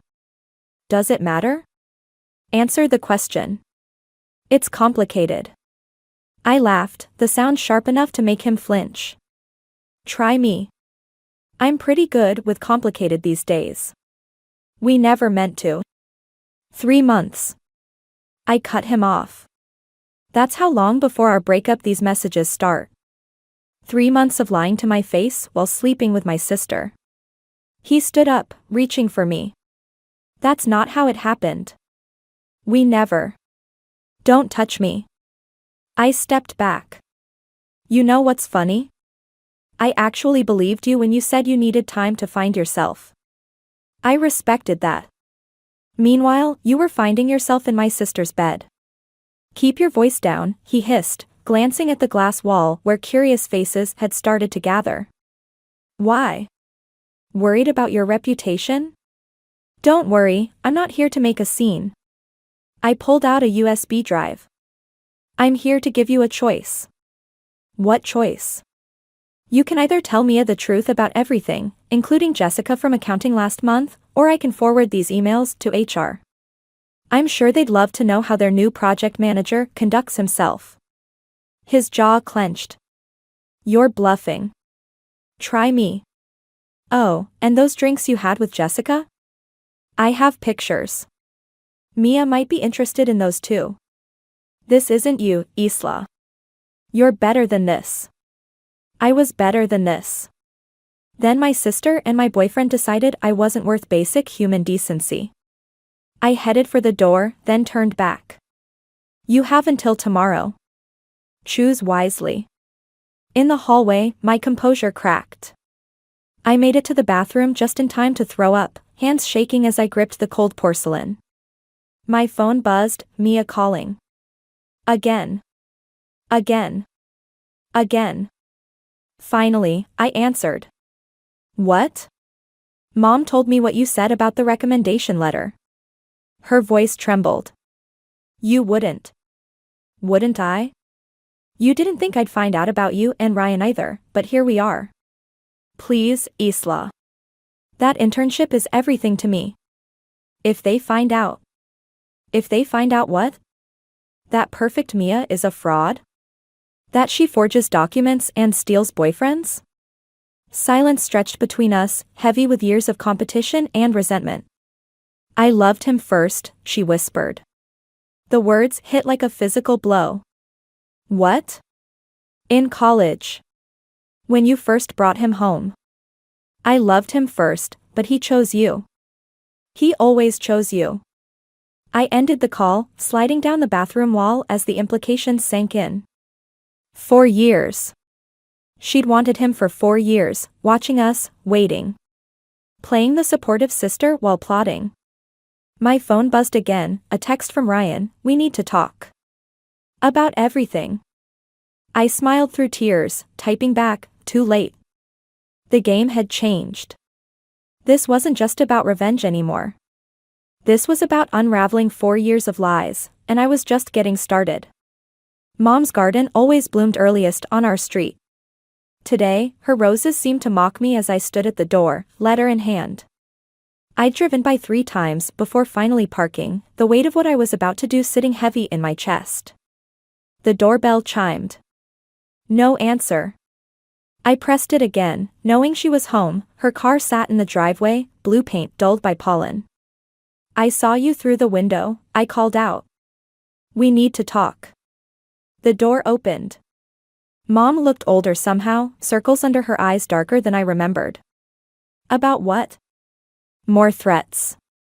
About this. I held up the envelope. Found it while cleaning out my old desk. Remember when Mia asked me to proofread her college application essay? Her face changed, understanding dawning. Isla, don't. I kept it. The original version. The one before she rewrote it completely. Claiming Dad had abandoned us for 6 months when we were kids. I stepped inside without waiting for an invitation. Funny how that never happened, right? Your sister was desperate to stand out in her applications. She got into Princeton with that essay. Full scholarship. I dropped the envelope on the coffee table. Built her whole college career on a lie about our family. About Dad. Mom sank into her armchair, hands trembling slightly. What do you want? I want the truth. About everything. I remained standing, needing the height advantage. Did you know about her and Ryan? Before? Her silence answered for her. How long? Isla, please. How? Long. She picked up her tea, took a sip. Set it down again. Since Christmas. I saw them in the kitchen when everyone else was opening presents.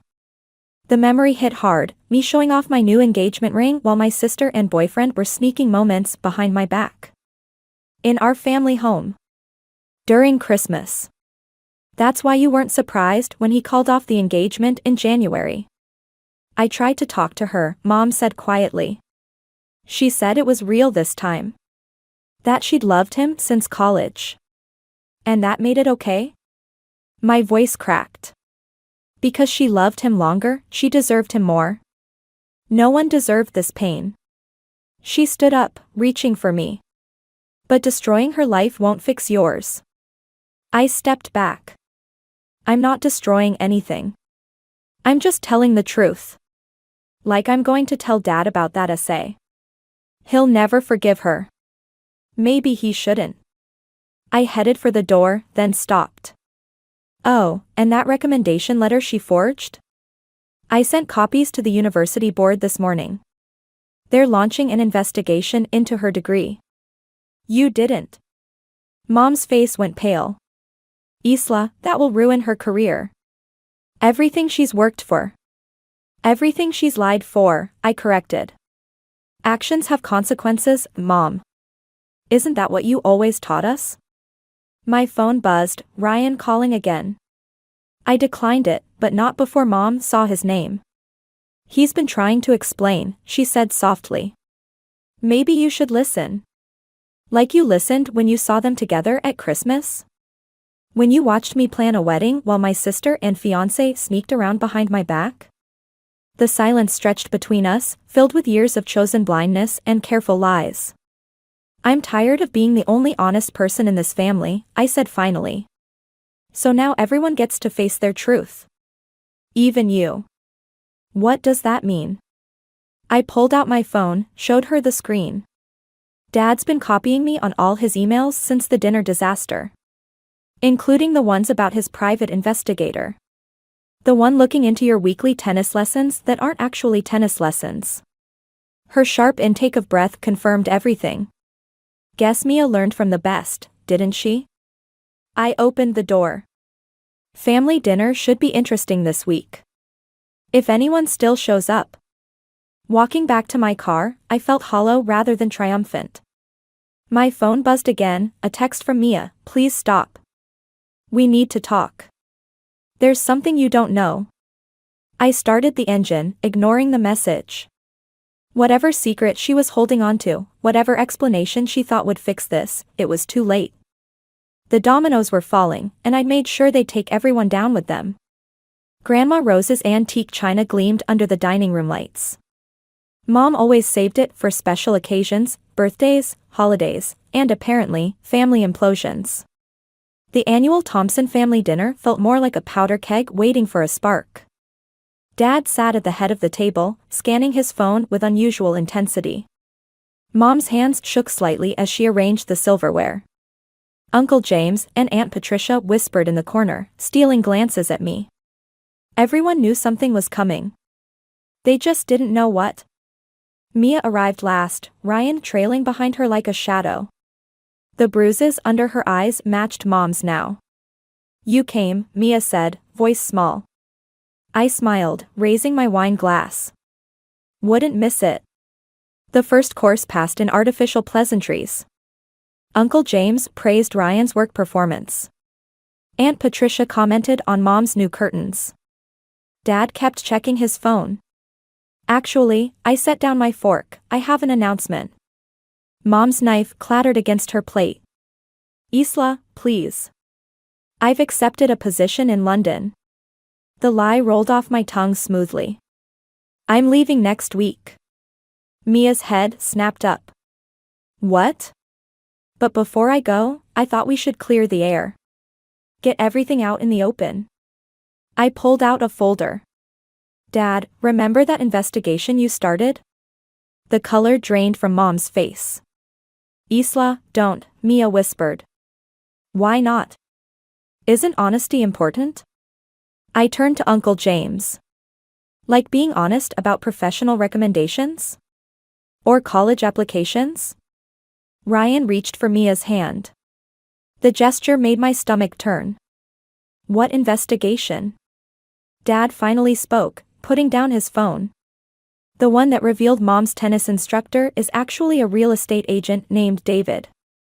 I slid the photos across the table. They've been house hunting together. Among other things. The silence was deafening.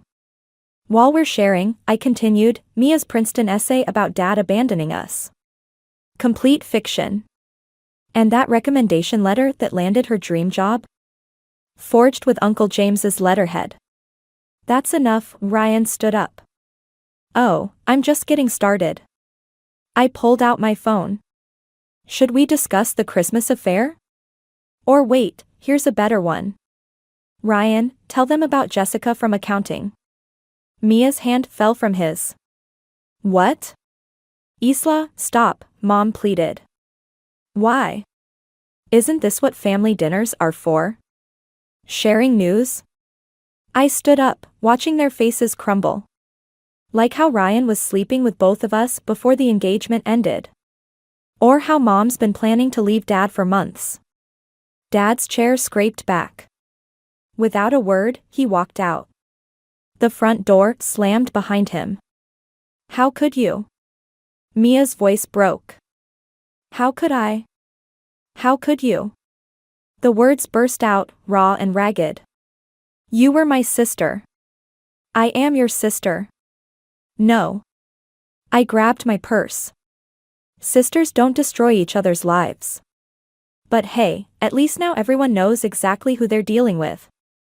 I headed for the door, but Ryan blocked my path. This isn't just about them anymore. You're destroying yourself too. Move. Not until you listen. There's something you need to know. A crash made us both turn. Mom had collapsed, china shattered around her feet. Aunt Patricia rushed to help while Uncle James called an ambulance. Mia grabbed my arm, fingers digging in. Are you happy now? Is this enough revenge for you? I pulled away, but her next words stopped me cold. Mom has cancer. Stage 4. Those house hunting trips? They're for a smaller place, closer to the treatment center. She didn't want anyone to know until after your wedding. Then everything happened with Ryan, and the room tilted. Through the window, I could see Dad sitting in his car, head in his hands. Behind me, Mom sobbed quietly while Aunt Patricia picked up broken china. My perfect revenge had just shattered everything, including the truth I thought I knew. The London job is a lie, Mia said quietly. You're running away because you know you've gone too far. But you can't take this back, Isla. Some things break for good. I walked out into the night, leaving behind the ruins of my handiwork. My phone buzzed, a message from the university board confirming Mia's investigation. One click and I could complete my revenge. Instead, I turned off my phone and drove, the taste of victory turning to ash in my mouth. The hospital corridor stretched endlessly, each step echoing with the weight of what I'd done. 3 days since the dinner. 3 days of silence broken only by beeping monitors and hushed conversations outside Mom's room. I hadn't gone in yet. Couldn't. Coffee? Ryan appeared beside me, holding out a paper cup. I hadn't seen him approach. Why are you still here? Someone should be. He set the cup down on a nearby chair. Mia's meeting with the university board. Dad's? Wherever Dad is. And you're out here, haunting the hallway. Don't pretend you care. I do care. That's the problem, isn't it? He leaned against the wall. I care about both of you. Always have. Is that what you told Jessica too? His jaw tightened. You want the truth? Jessica was a mistake. One night of feeling sorry for myself after Mia told me she was pregnant. The words hit like a physical blow. What? She lost it. 2 weeks ago. Didn't want anyone to know, especially you. He pushed off the wall. Congratulations, Isla. Your revenge just keeps getting better. I slid down the wall, legs giving out. Through the window of Mom's room, I could see her sleeping, smaller somehow against the white sheets. My phone buzzed, a message from Dad, signed the divorce papers. Don't tell your mother yet. She doesn't need more stress. Another buzz, the university board, investigation concluded. Degree revoked effective immediately. The victories I'd wanted so badly tasted like poison now. Isla. Mom's voice, weak but clear, carried from her room. I looked up to find her watching me through the window. My feet carried me inside before I could stop them. The smell of antiseptic and illness wrapped around me like a shroud. I'm sorry, I whispered. For what? She patted the bed beside her. For exposing my affair? For destroying your sister's career? For breaking your father's heart? Or for becoming exactly what you hated in others? Each word landed like a knife. I didn't know about everything. Would it have mattered? She coughed, and I reached for her water. You wanted revenge more than you wanted truth. They betrayed me. And now you've betrayed yourself. She gripped my hand, her fingers cold. I raised you better than this. Did you? You taught us to lie. To hide. To pretend everything was fine when it wasn't. I taught you to protect each other. Her grip tightened. Instead, you're tearing each other apart. The door opened. Mia stood there, eyes red, clutching papers. The university's logo gleamed at the top. It's done, she said flatly. They took everything.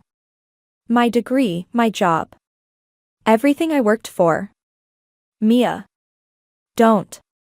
She stepped inside, closing the door. You won. Are you happy now? Mom's monitor beeped faster. Girls, please. I didn't know about the baby, I said quietly. Mia's face crumpled. No, you didn't. You didn't know about a lot of things. But you didn't care enough to ask, did you? It was easier to destroy than understand. I understand betrayal. You understand nothing. She moved to Mom's other side. Ryan loved you. I loved you. But you couldn't see past your own pain long enough to see ours. Mom's grip went slack. The monitor's rhythm changed. Mom? Mia's voice sharpened with fear. Alarms started blaring. Medical staff rushed in, pushing us aside. Words like pressure dropping and code blue filled the air. In the chaos, I caught a glimpse of Dad in the doorway, watching. Our eyes met for a moment before he turned and walked away. Mia and I ended up in the hallway again, watching through the window as doctors fought to stabilize our mother. The space between us felt infinite. If she dies, Mia said softly, it's not just on you. It's on all of us. But you're the only one who chose this path. I wanted to argue, to defend myself, to explain. But there was nothing left to say. I'd won every battle and lost everything that mattered.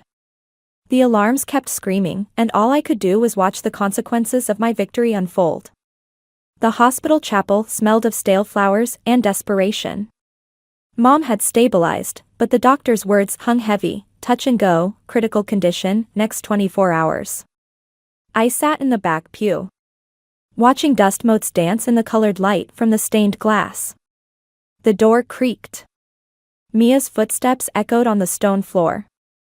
I found Mom's journal, she said, sitting 3 pews ahead. In her hospital bag. You should read it. Why? Because you think you know everything. She placed a worn leather notebook on the bench beside her. But you don't know anything. I moved forward, 1 pew at a time, like approaching a wild animal. What's in it? The truth. About Christmas. About Ryan. About everything. She stood, turning to face me. About why I couldn't tell you I was pregnant. My hand froze over the journal. You could have told me anything. Could I? Her laugh was hollow.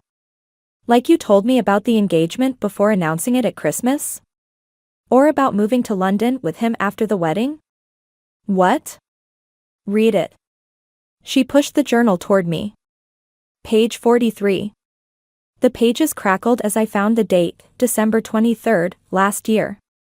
Mom's elegant handwriting filled the page. Isla's planning to surprise everyone with her engagement at Christmas dinner. She and Ryan are moving to London in the spring. Mia broke down when she found out.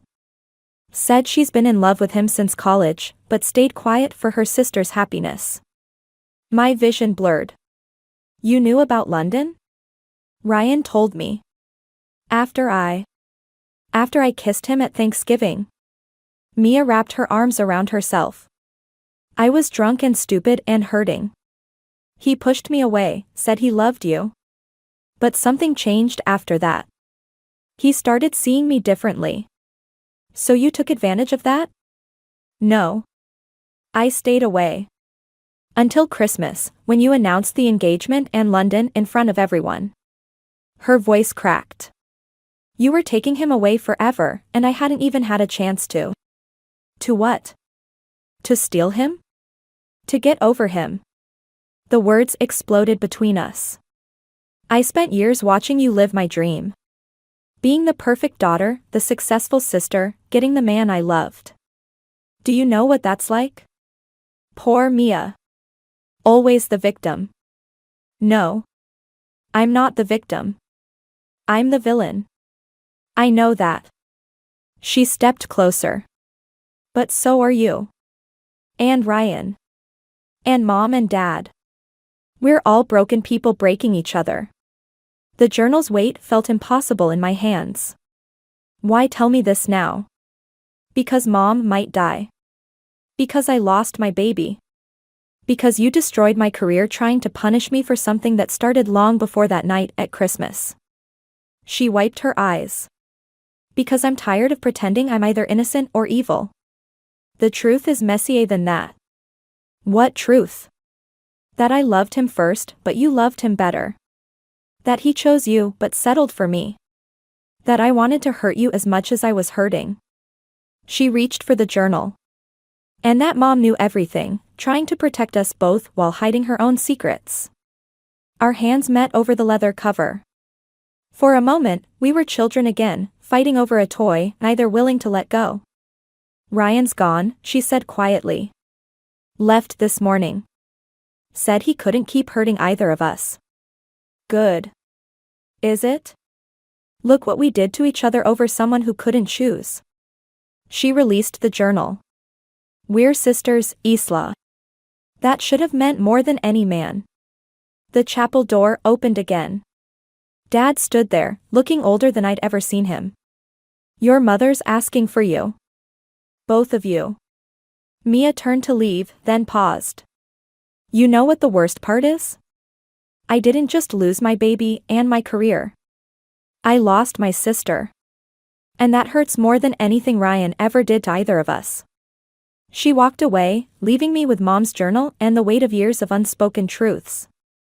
The colored light from the windows painted patterns on the pages, like stained tears on confessions too late to matter. I closed the journal, finally understanding that revenge hadn't just destroyed my targets, it had destroyed me too. Mom's roses needed pruning. I stood in her garden, clippers in hand, staring at the overgrown bushes she'd tended so carefully. The morning air carried the antiseptic smell from my scrubs. Night shift at the hospital had ended hours ago, but I couldn't bring myself to go home. The back door creaked. Dad stepped out, coffee mug in hand. She's being discharged today, he said. I nodded, cutting away dead branches. The thorns caught my skin, but I barely felt them. Mia's picking her up. He paused. They're moving into the apartment near the treatment center. Another branch fell. What about you? I'll stay here. Someone needs to take care of her roses. The unspoken truth hung between us. He'd signed the divorce papers, but neither of them could let go completely. Not with Mom's diagnosis, not with everything else broken. I got a call from Princeton, I said, moving to the next bush. About Mia's degree. He stiffened. And? I told them I made it up. That I forged the evidence because I was angry about a personal matter. The thorns drew blood this time. They're reinstating her degree. That could cost you your job. Already did. 2-week suspension and a formal reprimand. I wiped my hands on my scrubs. Turns out actions have consequences. He set down his coffee, picked up another pair of clippers. We worked in silence, cutting away the dead growth, making space for new life. Your mother read me her journal, he finally said. About Mia loving Ryan first. About you planning to leave for London. About everything. Does it matter now? It matters that we all kept secrets thinking we were protecting each other. He straightened, looking at his roses. We're good at growing things, but terrible at keeping them alive. My phone buzzed, a message from Mia, Mom's ready. Coming home first for her gardening gloves. She says the hospital roses need help. I almost smiled. Even now, Mom couldn't stop trying to fix broken things. I'm not staying, I told Dad. I applied for a transfer to the Seattle hospital. Running away? No. Learning to live with what I've done. I gathered the cut branches. Some things can't be fixed with pruning and patience. The sound of a car pulling up made us both turn. Mia helped Mom out, supporting her thin frame. They paused at the garden gate, taking in the sight of their family's wreckage. You started without me, Mom said, her voice stronger than it had been in weeks. Just the dead parts, I replied. She moved slowly to the roses, touching the fresh cuts. Sometimes you have to hurt things to help them heal. I think we've all done enough hurting. Mia's voice cracked. Mom reached for her gardening gloves, the familiar motion somehow both fragile and certain. Then let's try helping instead. We worked together, for broken people trying to save what was left. No one mentioned Ryan, or London, or the secrets we'd all kept. The roses didn't care about our past, they just needed tending. As the sun climbed higher, I found myself working on the same bush as Mia. Our hands met reaching for the same branch. I can't forgive you yet, she said quietly. I know. I pulled back, letting her make the cut. I can't forgive myself either. But maybe. She hesitated.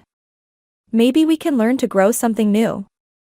I looked at our parents, working on opposite ends of the garden, connected by flowers if not by marriage. At Mom, fighting cancer but still teaching us how to nurture life. At Mia, wounded but not destroyed by my revenge. The morning light caught the dewdrops on the roses, making them shine like tears or stars or possibilities. I picked up my clippers again, ready to cut away more dead growth, knowing that healing, like gardening, takes time and leaves scars. Some thorns you learn to live with. Some cuts never fully heal. But maybe that's what makes the roses bloom so beautifully, they know the cost of growing. I never thought I'd find evidence of my sister's betrayal while cleaning out Dad's study. But there it was, tucked between old tax returns and forgotten birthday cards. A letter that would shatter everything I thought I knew about my family. My name is Avery, and until last Sunday, I was just another landscape architect trying to launch her own business. Now I'm someone who has to decide what to do about a sister who's actively trying to destroy everything I've worked for. The letter was in Mia's familiar loopy handwriting, dated just 3 weeks ago. I know you're worried about me, Dad, it read. But I promise this will work. Avery's too trusting, she won't see it coming. Once her business falls apart, she'll finally understand what it feels like to fail at something. My hands were shaking so badly I had to sit down in Dad's old leather chair. The musty smell of his cigar still lingered, even though he'd quit smoking months ago. Outside his study window, I could see Mom preparing for Dad's birthday dinner, arranging flowers in the garden like everything was normal, like my sister wasn't plotting to ruin me. My phone buzzed, speak of the devil. Hey sis. Mia's voice was honey sweet. You're coming to Dad's birthday dinner tonight, right?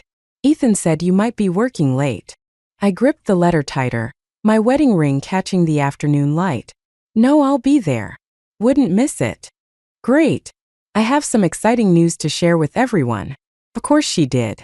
Mia always had exciting news at family gatherings. It was her way of making sure all eyes were on her. Can't wait to hear it. I managed, trying to keep my voice steady. Hey, have you talked to Dad recently about business stuff? There was the slightest pause. Not really. You know how Dad is, all work and no play. Why? Just curious. See you tonight. I hung up before she could ask more questions. My husband Ethan's name in her message bothered me. They'd been talking about my work schedule. Jamie, my best friend since college, called while I was still sitting in Dad's study. You okay? She asked. You sound off. I found something concerning. Can you meet for coffee tomorrow? I need your perspective on this. Of course. Is it about the business launch? I looked down at the letter again. Sort of. It's about Mia. And possibly Ethan. Oh boy, Jamie sighed. What's your sister done now?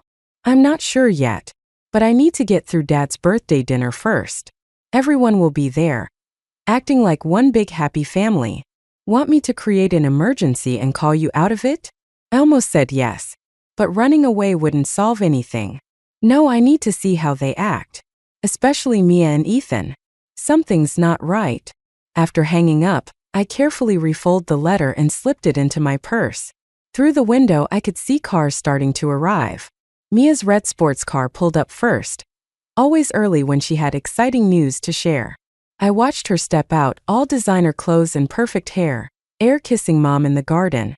She was already commanding attention, gesturing animatedly about something while Mom nodded along, completely enchanted. Just like always, Ethan's car pulled in next.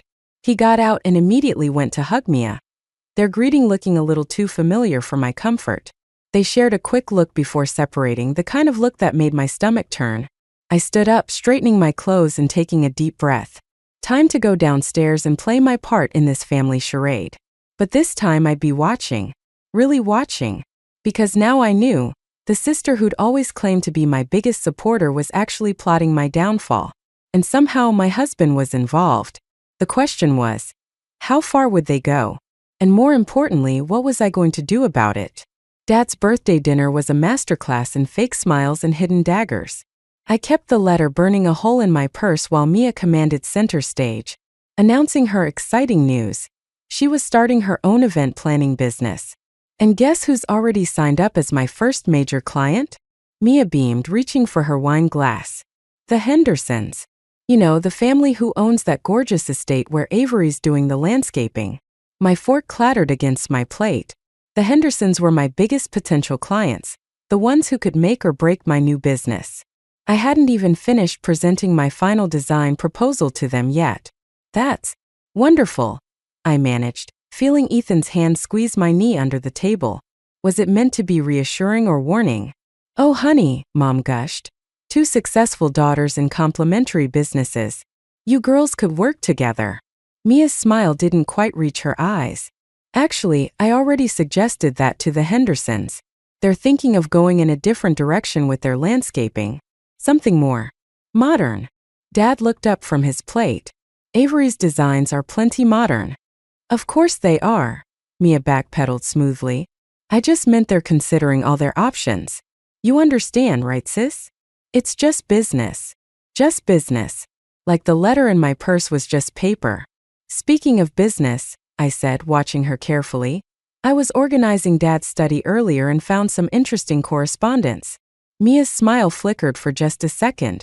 Oh, anything about me? Actually, I started, but Ethan suddenly stood up, drawing everyone's attention. Before we get into business talk, I'd like to propose a toast to George, he announced, raising his glass. To the man who welcomed me into this amazing family. I watched Mia during his speech. She was staring at her plate, her fingers nervously shredding her napkin. When she looked up, our eyes met, and for a moment, I saw something I hadn't expected: fear.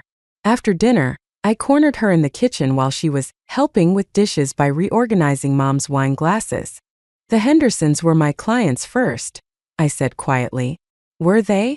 I don't see any contracts. She arranged the glasses with precise movements. Maybe if you spent less time organizing Dad's study and more time closing deals. I found your letter, Mia. The wine glass in her hand trembled slightly. What letter? The one where you told Dad how you're planning to destroy my business. Want me to read it to everyone? She set the glass down carefully. You always do this, Avery. Turn everything into some kind of competition. I'm finally doing something successful with my life, and you can't stand it. That's not. Mom! Mia called out, her voice cracking. Avery's threatening me because I got a client she wanted. Mom rushed in, finding Mia with tears in her eyes. Perfect, glistening tears that hadn't smudged her mascara. Avery Thompson, Mom scolded. I raised you better than this. Your sister is trying to build something of her own. Why can't you support her? But I stopped, realizing how it would sound. I'm the responsible one, the steady one. Mia's the free spirit everyone needs to protect and encourage. Nothing had changed since we were kids.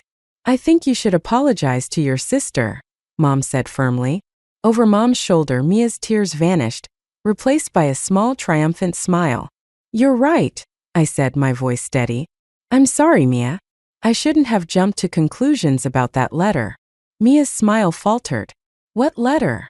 The one I'll be showing Dad tomorrow. Sleep well, sis. I left them in the kitchen, passing Ethan in the hallway. He reached for my arm, but I pulled away. We need to talk, he said quietly. Yes, we do. I met his eyes.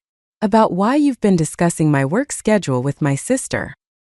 He opened his mouth to respond, but Dad called him into the living room. As he walked away, I saw him pull out his phone and type something quickly. In my car, my phone buzzed with a text from Mia. Don't make this worse than it needs to be. I started the engine, my hands steady on the wheel. Tomorrow I'd meet Jamie for coffee and figure out exactly how deep this betrayal went. But tonight I had some research to do about the Hendersons, and about my husband's recent phone records. Jamie set her coffee cup down with enough force to make the table rattle. You're not going to believe what I found about your sister. We were sitting in our usual corner of the bean house, away from the morning rush. I'd barely slept, spending most of the night digging through Ethan's phone records while he slept soundly beside me, completely unaware. Hit me, I said, bracing myself. Mia's broke. Like seriously broke. She's got credit card debt in the six figures, and there's a collection agency after her for an unpaid business loan from last year. My stomach dropped. What business loan? For her fashion consulting venture that lasted all of 3 months. Jamie pulled out her tablet, showing me the documents. But here's the kicker, guess who co-signed that loan? Please don't say. Ethan. Your husband co-signed a $100,000 loan for your sister 6 months ago. The coffee turned bitter in my mouth. 6 months ago, when Ethan had insisted we delay buying the commercial property I wanted for my landscape design business, claiming the market wasn't right. My phone buzzed, Mrs. Henderson's name flashing on the screen. I answered, trying to keep my voice steady. Avery, dear, she said, her tone apologetic. I wanted to speak with you directly about the garden redesign. Of course. I'm finalizing the proposals now. That's just it. Your sister showed us some remarkable concepts yesterday. She suggested integrating the garden design with her event planning services, offering us a complete package deal. My free hand clenched around my coffee cup. Mrs. Henderson, I should mention that Mia has no experience in landscape architecture. Oh, she mentioned that. But she's bringing in someone from Carson and Reed Landscaping as her partner. They're very well established. Carson and Reed, my former employers. The same company where Ethan still consulted part-time. After the call ended, Jamie reached across the table and grabbed my hand. Avery, breathe. They're working together, I said, the pieces finally clicking. Ethan's been feeding Mia information about my clients, my designs, everything. That's why he insisted on handling all our business contacts. There's more, Jamie said quietly. I found some interesting deposits in Mia's bank records. Regular payments from a shell company. Guess who owns it? Before she could answer, my phone lit up with a text from Ethan. Where are you? We need to talk about the Henderson project. Another message followed immediately, this one from Mia. Got a minute? I have a business proposition for you. They're panicking, Jamie observed. You've got them worried. I stood up, gathering my things. I need to go to the office. The Henderson designs are on my work computer, and I need to secure them before your husband can access them? Jamie finished. I'll drive. You're shaking too much. We arrived at my small office suite 15 minutes later. But something was wrong. The door was already unlocked. Inside, Mia sat at my desk, her perfectly manicured fingers flying over my keyboard. She looked up, startled, but quickly recovered with a practiced smile. "Oh good, you're here. I was just leaving you a note." She stood smoothly, but I saw her slip a USB drive into her pocket. "Step away from my computer, Mia. Don't be dramatic. I'm trying to help you." She moved toward the door, but Jamie blocked her path. "The Hendersons were never going to choose your designs anyway. Safe. Like you. Is that what you tell yourself to justify stealing from me?" "Stealing?" She laughed, but there was an edge to it. "I'm surviving. Something you've never had to worry about. Perfect Avery with her perfect plans. And the $100,000 Ethan helped you borrow? Was that survival too?" Her face paled slightly. "He told you." "No, he didn't. Just like he didn't tell me he's been helping you poach my clients. Tell me, Mia, what do you have on my husband?" She reached for the door handle but turned back with a smile that chilled me. "Why don't you ask him about last year's company retreat? I'm sure he'd love to explain everything." After she left, Jamie and I discovered she'd already emailed herself copies of all my design files. But as I stared at the computer screen, I realized something worse. She'd accessed my client list, my vendor contracts, everything. "What now?" Jamie asked. I opened my phone and dialed my father's number. Now we find out what really happened at that company retreat. Dad met me at his favorite diner, the one where he'd taught me and Mia to count change using the sugar packets. It felt different now, sitting across from him with a manila folder full of bank statements and phone records between us. "The company retreat," he said, stirring his coffee. "I remember because Ethan came back early. Said there was some kind of emergency. Did Mia happen to be there?" His hand stilled on the spoon. "She wasn't supposed to be. It was employees only. But I heard from Bill Carson that she showed up uninvited. Created quite a scene at the hotel bar." He looked up at me. "You think something happened between them?" Before I could answer, my phone lit up with a text from Jamie. "Found security footage from your office. You need to see this now." "I have to go," I told Dad, gathering my things. "But first, did you know about the loan? The one Ethan co-signed for Mia?" Dad's face darkened. "He did what?" "That's what I thought." I stood up then paused. "Dad, when you found Mia's letter about ruining my business, why didn't you tell me?" "What letter?" The diner's fluorescent lights suddenly felt too bright. "The letter in your study. The one where she outlined her whole plan." "Avery, I never saw any letter." My hand started shaking. "But it was in your desk drawer. I found it while cleaning." "The drawer that's always locked?" He shook his head. "The one only Ethan has access to because he handles the company's old files?" The world tilted sideways. I barely made it to Jamie's office, where she was waiting with her laptop. "Watch this," she said, pulling up the security footage from my office building. "Look at the timestamp. 3 days before Mia showed up at your computer." The grainy video showed Ethan entering my office late at night, using his key.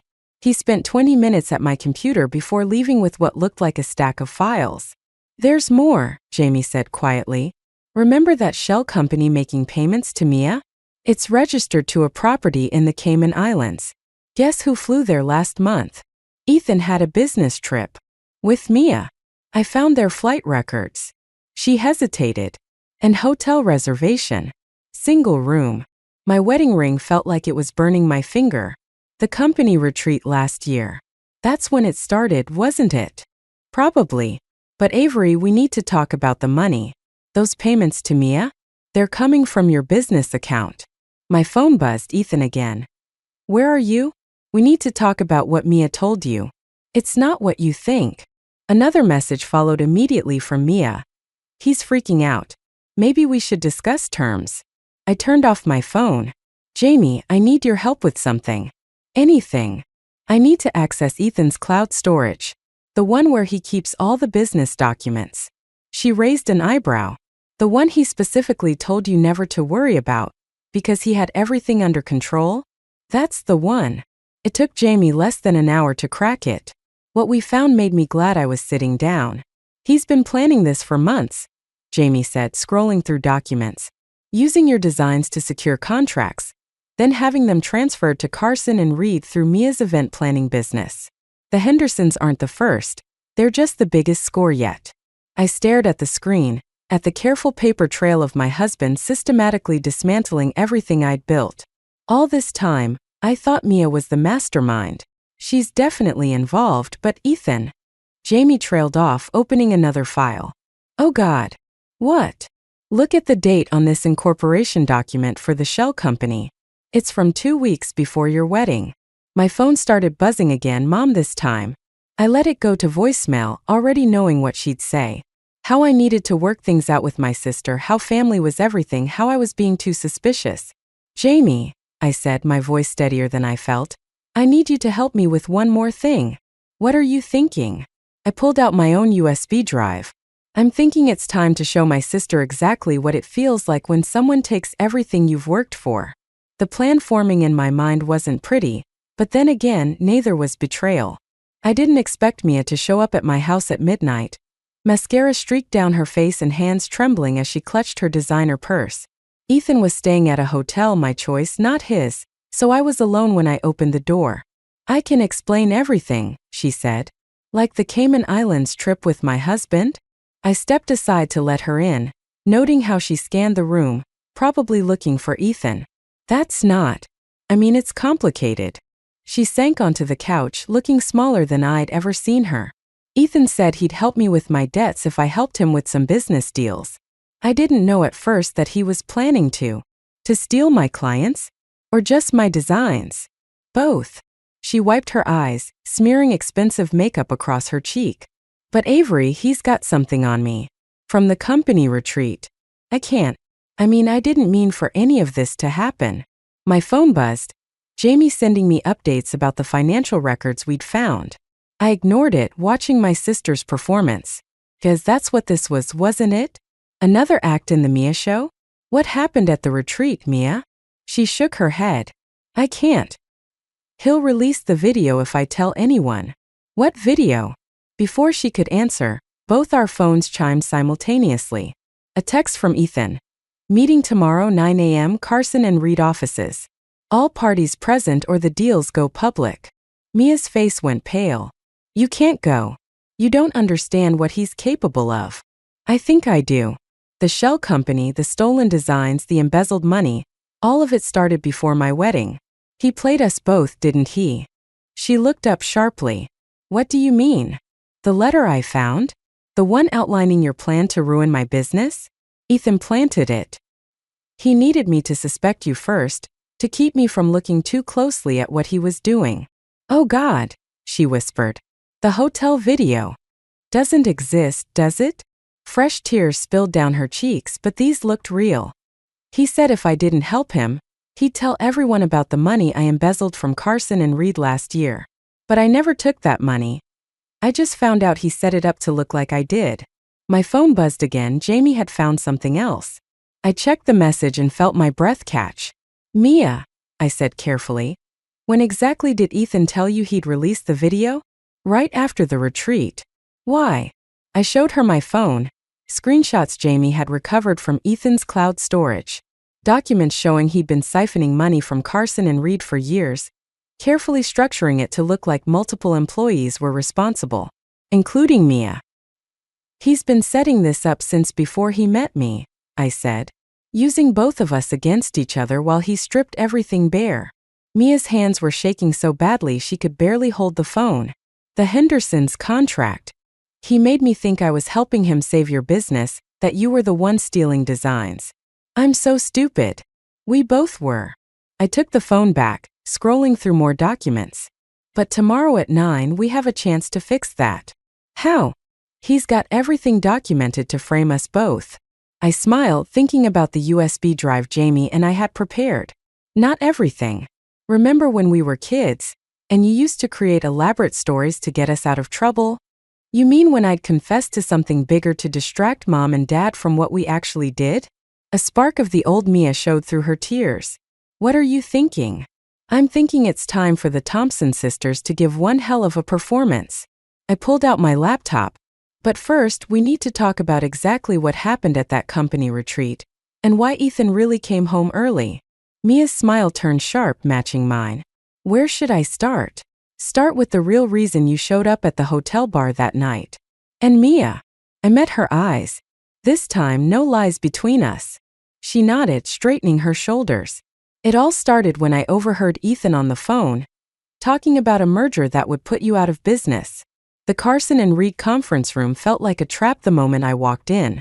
Ethan sat at the head of the table, looking perfectly composed in his expensive suit.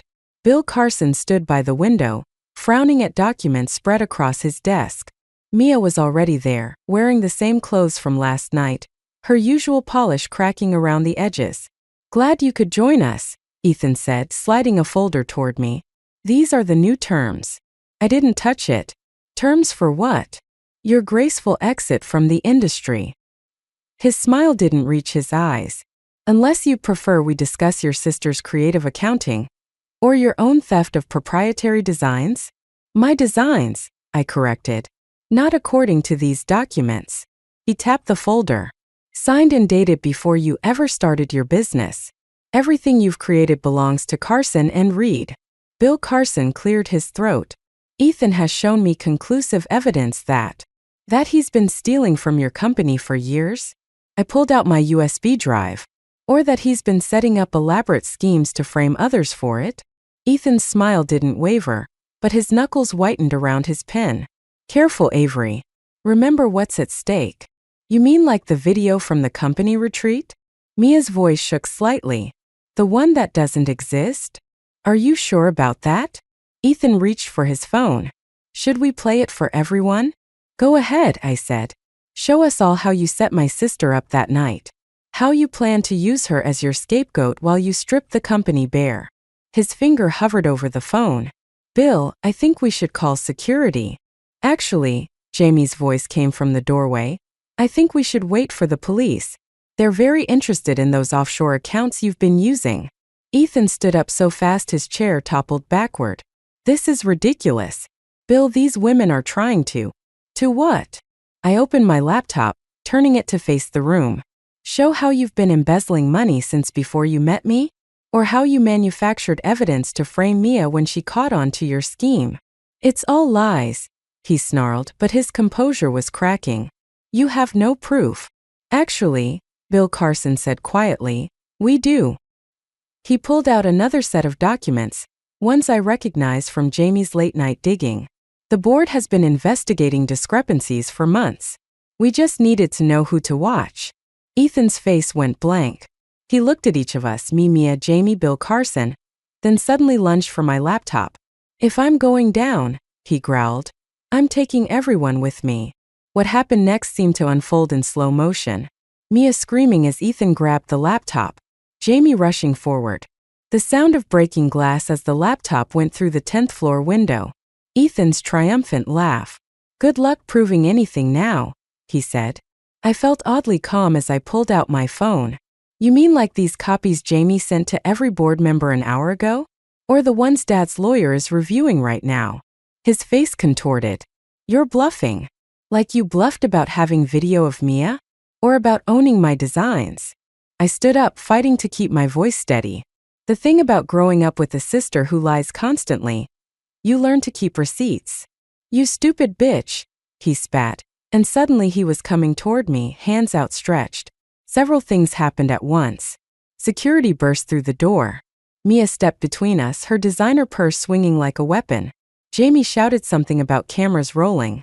And I stood there, watching my husband being wrestled to the ground, realizing that my entire marriage had been a carefully orchestrated lie. Avery. Mia touched my arm gently. Are you okay? I wasn't. Nothing about this was okay.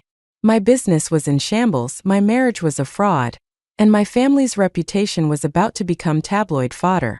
But as I watched Ethan being led away in handcuffs, still shouting threats, I felt something unexpected: relief. No, I said honestly. I'm not okay. But I will be.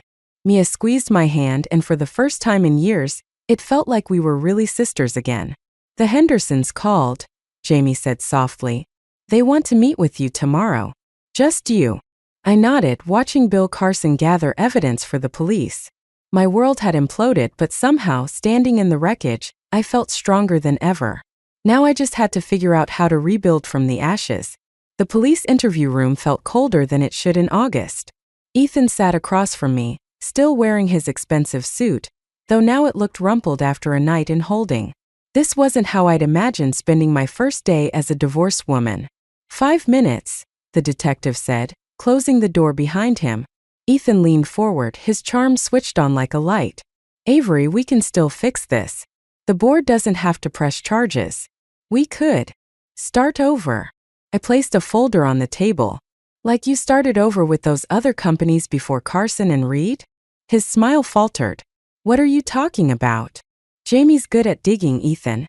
Really good. 3 companies in 5 years, each one with mysterious financial troubles right after you left. Each time someone else took the fall. You can't prove any of that. Actually, we can.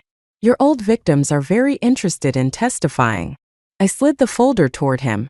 But that's not why I'm here. He opened the folder, his face darkening as he read. Where did you get these? From Mia's hotel room at the company retreat. The real reason she was there that night, she was gathering evidence. She saw what you were doing months before I did. She was trying to blackmail me, he snapped. No, she was trying to protect me. But you turned it around, made her think you had something on her. Classic Ethan Collins playbook, right? Always have leverage. His handcuffs clinked against the table as he pushed the folder away. What do you want? I want to understand something. Was any of it real? Our marriage, our plans, any of it? For a moment his mask slipped, showing something almost like regret. The garden designs were brilliant. I didn't lie about that. Just about everything else. Business is business, Avery. Nothing personal. I stood up, smoothing my skirt. That's where you're wrong. It was always personal. That's why you'll never understand why you failed. Failed? He laughed harshly. I had everything perfect until your sister grew a conscience. No, you had everything perfect until you underestimated what sisters are capable of. I reached for the door. By the way, the Hendersons loved my new designs. The ones you never saw, because I kept them at Jamie's house. You're making a mistake, he called as I opened the door. I still have friends who can. Who can what? End up in here with you. Mia's voice came from the hallway. She stepped into view, holding up her phone. Everything you just said is recorded, by the way. Want to threaten us again? Ethan's face contorted with rage. You little. That's enough, the detective interrupted, moving between us. As we walked away, Mia grabbed my hand. Are you okay? Getting there. I squeezed her hand back. Thank you for trying to warn me, even when I didn't want to listen. Thank you for believing me when it mattered. She stopped, turning to face me. Avery, about everything else, the competition, the jealousy, making mom and dad always take my side. We don't have to do this now. Yes, we do. Her eyes filled with tears. I was so busy being jealous of your success that I almost let him destroy you. I need you to know. I know, I said softly. And we'll figure it out. One day at a time. Outside the police station, Jamie was waiting with coffee and a stack of new client contracts. Ready to get back to work? I looked at the contracts, then at my sister. Actually, I was thinking about a partnership. Someone to handle the event planning side of the business, work with clients directly. Mia's eyes widened. Are you serious? On one condition, no more lies. About anything. She nodded solemnly, then broke into a real smile. Not her usual practice charm, but something genuine. Deal. As we walked to the car, I felt lighter than I had in months. Ethan had tried to tear us apart, but instead he'd given us something we'd lost years ago. The chance to be sisters again. So, Jamie said, scrolling through her phone. Who wants to help me delete Ethan from all the wedding photos? Mia and I looked at each other and started laughing. Sometimes the best revenge isn't about getting even. It's about moving forward, stronger than before. 6 months after Ethan's conviction, I stood in the Hendersons' completed garden, watching guests marvel at the integration of landscape and event space. Mia fluttered between groups, handling the grand opening with her usual charm, but something was different now. Her smile reached her eyes. It's beautiful, Mom said, appearing beside me. Both the garden and your sister's work. I nodded, noting how the evening light caught the water features we'd designed together. She's good at what she does. Always was. I'm sorry I didn't see what was happening. Mom touched my arm. With Ethan, with everything. I was so busy trying to protect Mia that I missed who really needed protection. We all missed it, Mom. That was his specialty. Across the garden, Jamie was showing Dad something on her tablet. Probably the latest financials. Our business had grown faster than expected, partly thanks to the publicity from Ethan's trial, partly because Mia and I made a surprisingly good team. Mrs. Collins? A server approached with a letter. This was left for you at the entrance. It's Thompson now. I corrected automatically, taking the envelope. I recognized Ethan's handwriting immediately. Want me to throw it away? Mia asked, materializing at my side. I considered it, then shook my head. No. I need to know. The letter was short. I underestimated you both. The garden in the prison yard is dead. But I think about your designs every day. Some things are beautiful even when they're dangerous. Trying to get the last word. Mia scoffed, reading over my shoulder. Classic Ethan. It doesn't matter anymore. I folded the letter and handed it to Jamie, who joined us. Add it to the file? She tucked it away with a nod. We kept everything now, every document, every message. Not out of fear or revenge, but because we'd learned the hard way that truth needs protection. Speaking of files, Mia said hesitantly, there's something I need to show you. She led me to a quiet corner of the garden, pulling out her phone. Remember how we couldn't figure out where Ethan got his initial capital? Jamie found this yesterday. The document on her screen showed a familiar name, our grandmother's trust fund, which had mysteriously dried up years ago. The fund I'd been too busy to investigate when Mia was named sole beneficiary. He helped me steal it, Mia whispered. Before he even met you. I didn't understand what he was doing then, but it was always your money too. I stared at the screen, feeling the weight of years of resentment and competition shifting into something else. Keep it, I said finally. Avery, no. We need to make this right. We are making it right. I gestured at the garden around us. Every project, every client, every time we choose honesty over easy answers. That's how we make it right. She hugged me suddenly, fiercely. When did you get so wise? Probably around the time you got so honest. Later, as the party wound down, I found myself back in the center of the garden. The night-blooming flowers were opening, their fragrance mixing with the sound of falling water. Ready to go? Jamie asked, car keys in hand. Almost. I looked around at what we'd built, not just the garden but everything else. The business, the rebuilt relationships, the trust that grew back slowly, like plants after a hard winter. You know, Mia said, joining us, we got another offer today. That big resort on the coast. I saw the email. And I smiled, remembering the letter in Dad's study that had started everything. How easily suspicion had bloomed, how quickly trust had withered. And I think we should look at it together. All of us. Jamie raised her eyebrows. Even after everything? Especially after everything. I touched one of the night-blooming flowers, watching it unfold. Some things grow better in the dark, but they still need light to survive. We walked out together, leaving the garden to its evening transformation. Tomorrow would bring new challenges, new projects, new chances to choose trust over fear. But tonight, in this garden we'd built from the ashes of betrayal, everything was blooming exactly as it should. I was standing in front of the bathroom mirror at work, adjusting my blazer and trying to calm my nerves when my phone buzzed. The message from my mother popped up. Marlo's getting married. Engagement party tonight at 7. Don't be late. My name is Alara, and that's how I found out my little sister was engaged, through a last-minute text message on what was supposed to be my big day. I'd spent the morning practicing my acceptance speech for my promotion to senior account manager. At 28, I was the youngest person to reach this position at Carson and Mills Marketing. My team had even planned a celebration for after the announcement. Alara? Everyone's waiting in the conference room. My colleague Rachel poked her head into the bathroom. You okay? Yeah, just. I showed her my phone. Wow, that's some timing. Rachel's reflection grimaced beside mine. Your sister really knows how to steal the spotlight, huh? I forced a smile. It's fine. I should be happy for her. But it wasn't fine. Nothing about Marlowe's relationship with Oliver Grant had been fine for the past year.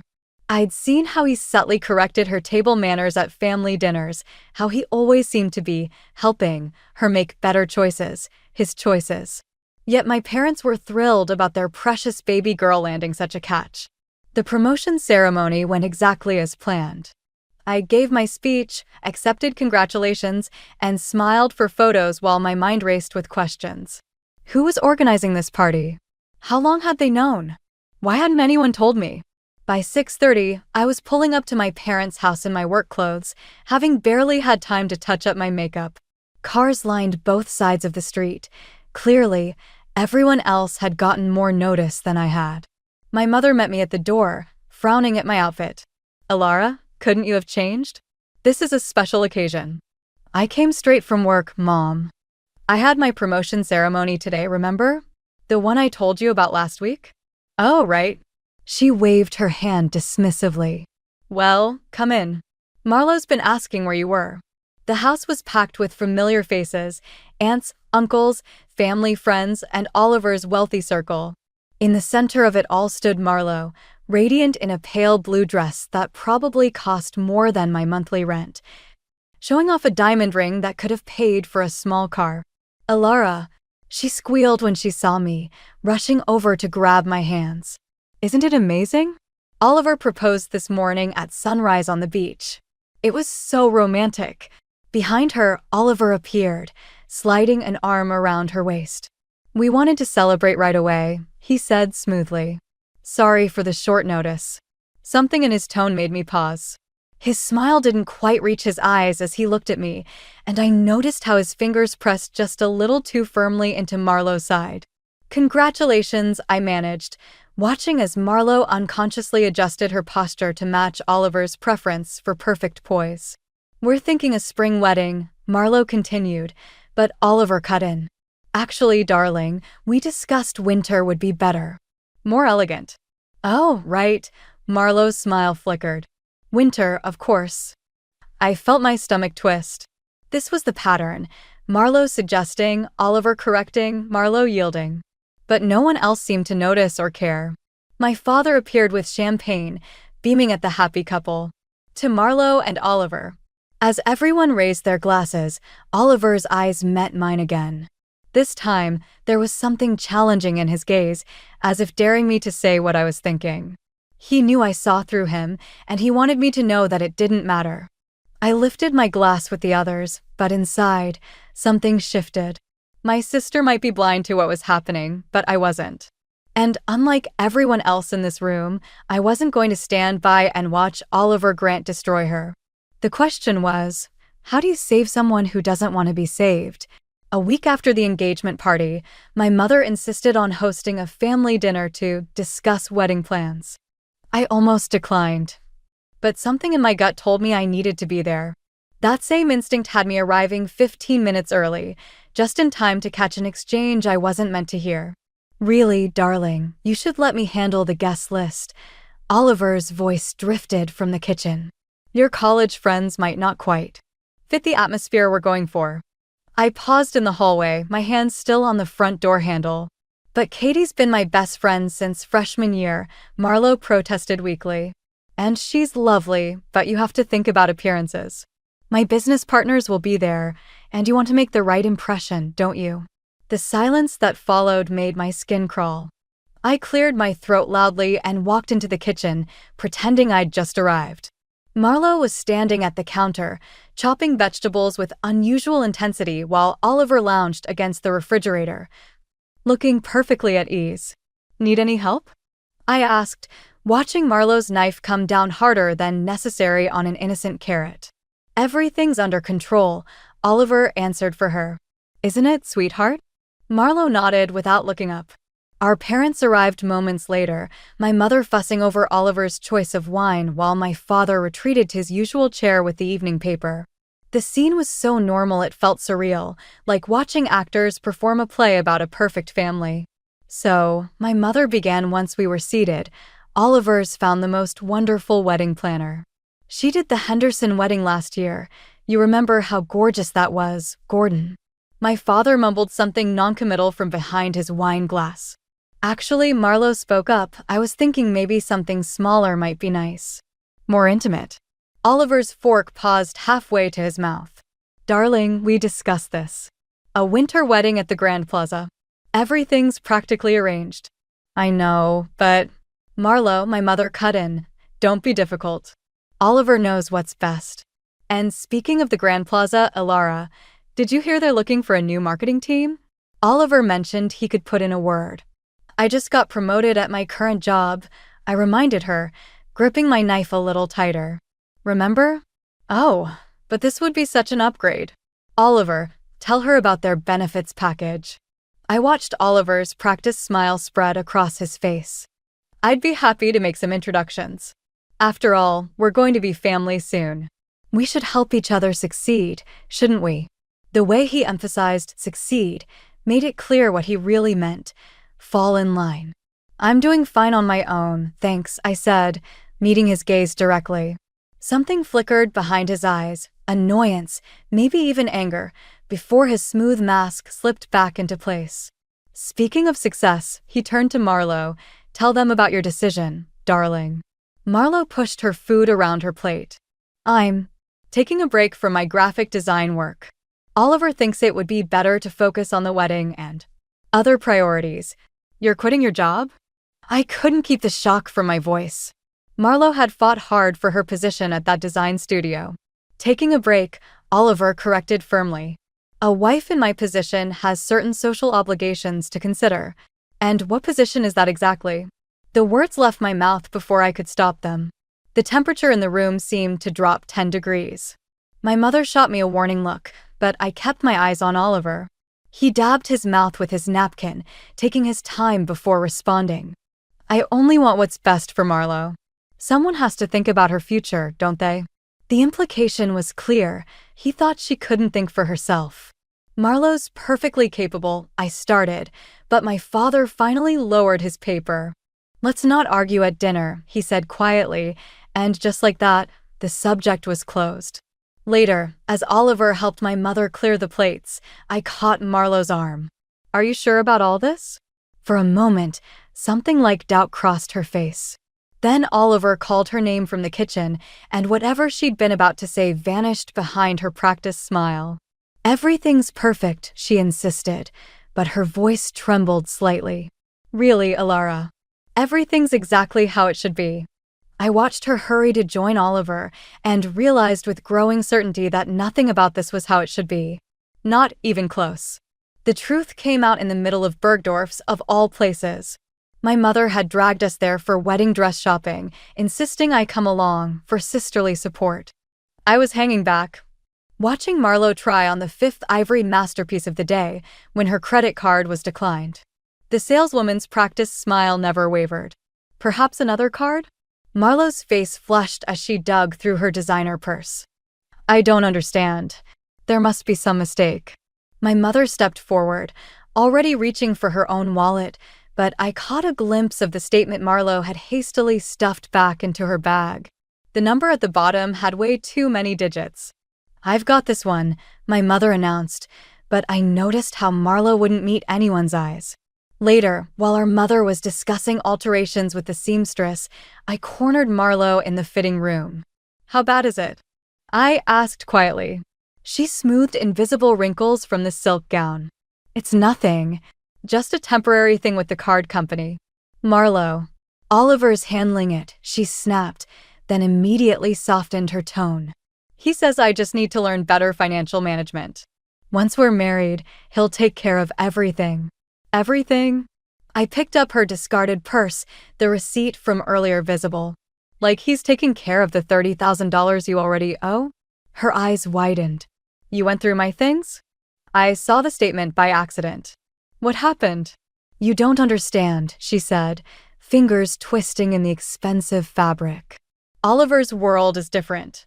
There are expectations. The right clothes, the right accessories, the right everything. I needed to keep up. By maxing out your cards? Marlo, this isn't you. Since when do you care about Since I found someone who actually believes in me. Her voice cracked. Oliver says I have potential. He sees something in me that. He sees someone he can control. I cut in. He's already got you quitting your job, cutting off your friends, and now you're in debt trying to be his perfect trophy wife? You're just jealous, Marlo hissed, but there were tears in her eyes.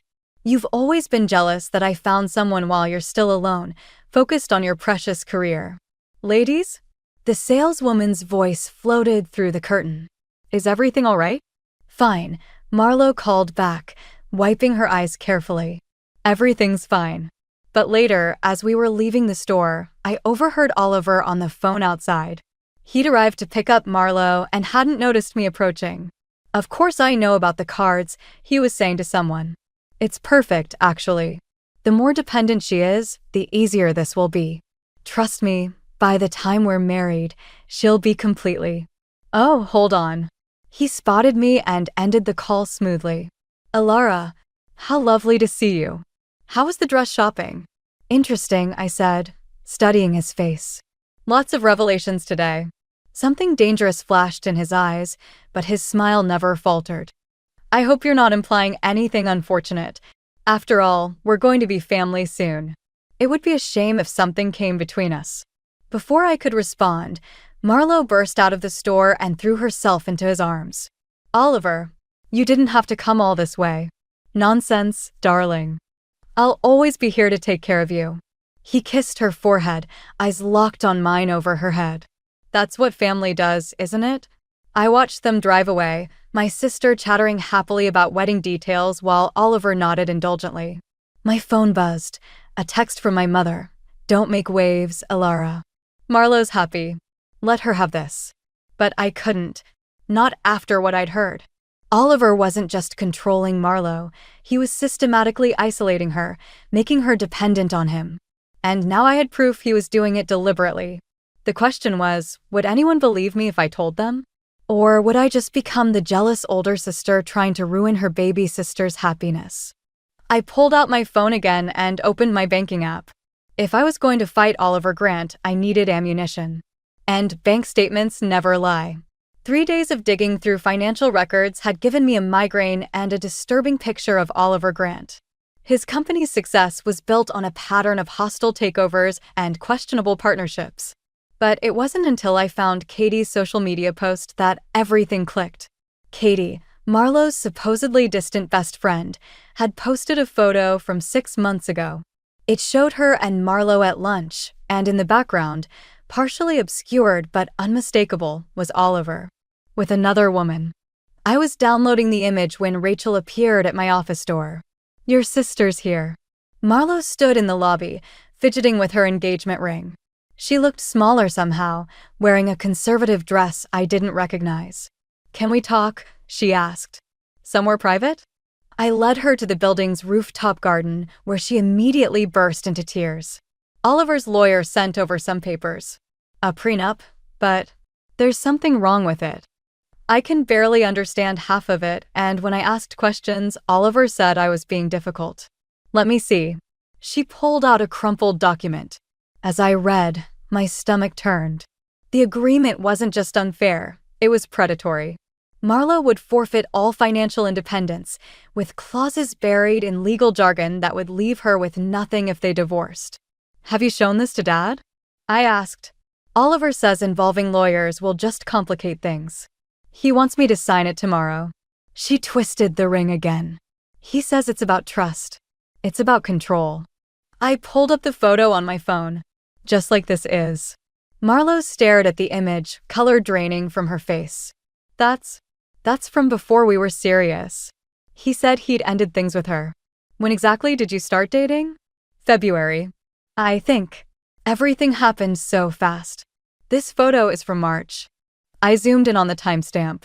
And that woman? I found 3 other photos of them together from April. You've been investigating him? Her voice sharpened. Why can't you just be happy for me? Because he's lying to you. About everything. I thrust the prenup at her. Look at this clause here. It gives him control of any inheritance you receive. Did you know Mom and Dad updated their will last year? She shook her head slowly. And what about your credit cards? The ones he said he'd handle? Has he actually paid them off? He said he would. After the wedding. After you're legally bound to him and all your assets are under his control. Marlo stood abruptly, hugging herself. You don't understand. I love him. Do you? Or do you love who you thought he was? I have to go. She gathered her things with shaking hands. Oliver's expecting me for dinner with his partners. Marlo, wait. Just stay out of it, Alara. Please. I watched her hurry away, already typing on her phone, probably texting Oliver to reassure him. My own phone buzzed with a message from an unknown number. Careful where you dig, Miss Thompson. Some things are better left buried. I stared at the message, my pulse quickening. Oliver knew I was investigating him, which meant he was watching me too. Back in my office, I pulled up everything I'd found. The financial records, the photos, the prenup. My sister was walking into a trap, and I had proof. But proof wasn't enough. Marlo had to want to see the truth. Another message arrived. Family dinner tomorrow night. Oliver insists. Don't be late. This one was from my mother, but I could feel Oliver's influence behind the words. He was forcing a confrontation, confident he could maintain control. I looked at the evidence spread across my desk. Going to that dinner meant putting everything on the line. My relationship with my sister, my standing in the family, maybe even my safety. Given Oliver's warning, not going meant abandoning Marlo to his manipulation. I started organizing the documents into a folder, my decision made. Oliver Grant wanted to play games? Fine, but he was about to learn that some sisters are willing to burn everything down to protect their own. Tomorrow night would change everything. I just hoped Marlo would forgive me for what I had to do. The family dinner felt like a powder keg waiting for a spark. I arrived early, folder of evidence tucked in my bag, to find Oliver already there, helping my mother set the table as if he owned the place. Marlo sat nearby, unnaturally quiet, her engagement ring glinting like a shekel. Just in time, Oliver smiled. I was telling your parents about an interesting conversation I had with your boss today. My hand froze on the back of my chair. Excuse me? Oliver's been so helpful, my mother beamed. He mentioned your difficulties at work lately. The missed meetings, the suspicious computer activity. What exactly did you tell them? I kept my voice steady, though my heart hammered. Only my concerns about your well-being, Oliver said smoothly. After all, investigating private financial records during work hours could be seen as problematic. The threat was clear. He'd gotten to my job before I could expose him. My father cleared his throat. Alara, if you're having troubles. I'm not. I pulled out my chair, the scrape against the floor cutting through the tension. But since we're discussing concerning behavior, should we talk about the prenup, Oliver? Marlo's head snapped up. Alara, don't. Or maybe the photos with Jessica Morgan from April? I continued. The ones taken while you were supposedly exclusive with my sister? Oliver's smile didn't waver, but his knuckles whitened around his water glass. I think you're misinterpreting. Show them, Marlo suddenly interrupted. Her voice was barely a whisper. Everyone turned to look at her. Show them what? My mother asked. My hands shook slightly as I reached for my bag, but Oliver spoke first. Darling, remember what we discussed about your anxiety? How you sometimes imagine. I saw the prenup, my father cut in quietly. All eyes shifted to him. Marlo brought it to my office this morning. Oliver's mask slipped for just a moment. That was meant to be private. Like the clause about her inheritance? I pulled out the documents. Or the one about controlling all her future earnings. Or maybe we should discuss your company's pattern of targeting vulnerable businesses, stripping their assets, and… Enough. Oliver slammed his hand on the table, making the silverware jump. For the first time, his careful facade cracked. You have no idea what you're talking about. I think she does, Marlo said, standing slowly. I called Jessica today. The room went deadly quiet. You did what? Oliver's voice was dangerous now. She told me everything. About how you did the same thing to her, the expensive gifts, the debt, the isolation. How you nearly destroyed her family's company after she broke things off. Marlo, sweetheart, my mother started, but Marlo held up her hand. I also called the bank, she continued, growing stronger. The credit card debt you promised to handle? It's been transferred to my name. All of it. Oliver stood, his charm evaporating entirely. You ungrateful little. Choose your next words very carefully, I warned, pulling out my phone. I'm recording. He looked around the table, seeing the shifting allegiances. My father's quiet anger. My mother's dawning horror. Marlowe's trembling defiance. This isn't over, he snarled, grabbing his coat. Actually, it is, Marlowe said. She pulled off the engagement ring and set it on the table. I've already spoken to a lawyer. Your lawyer, actually. Turns out she was very interested in some of your recent activities. Oliver's face went white.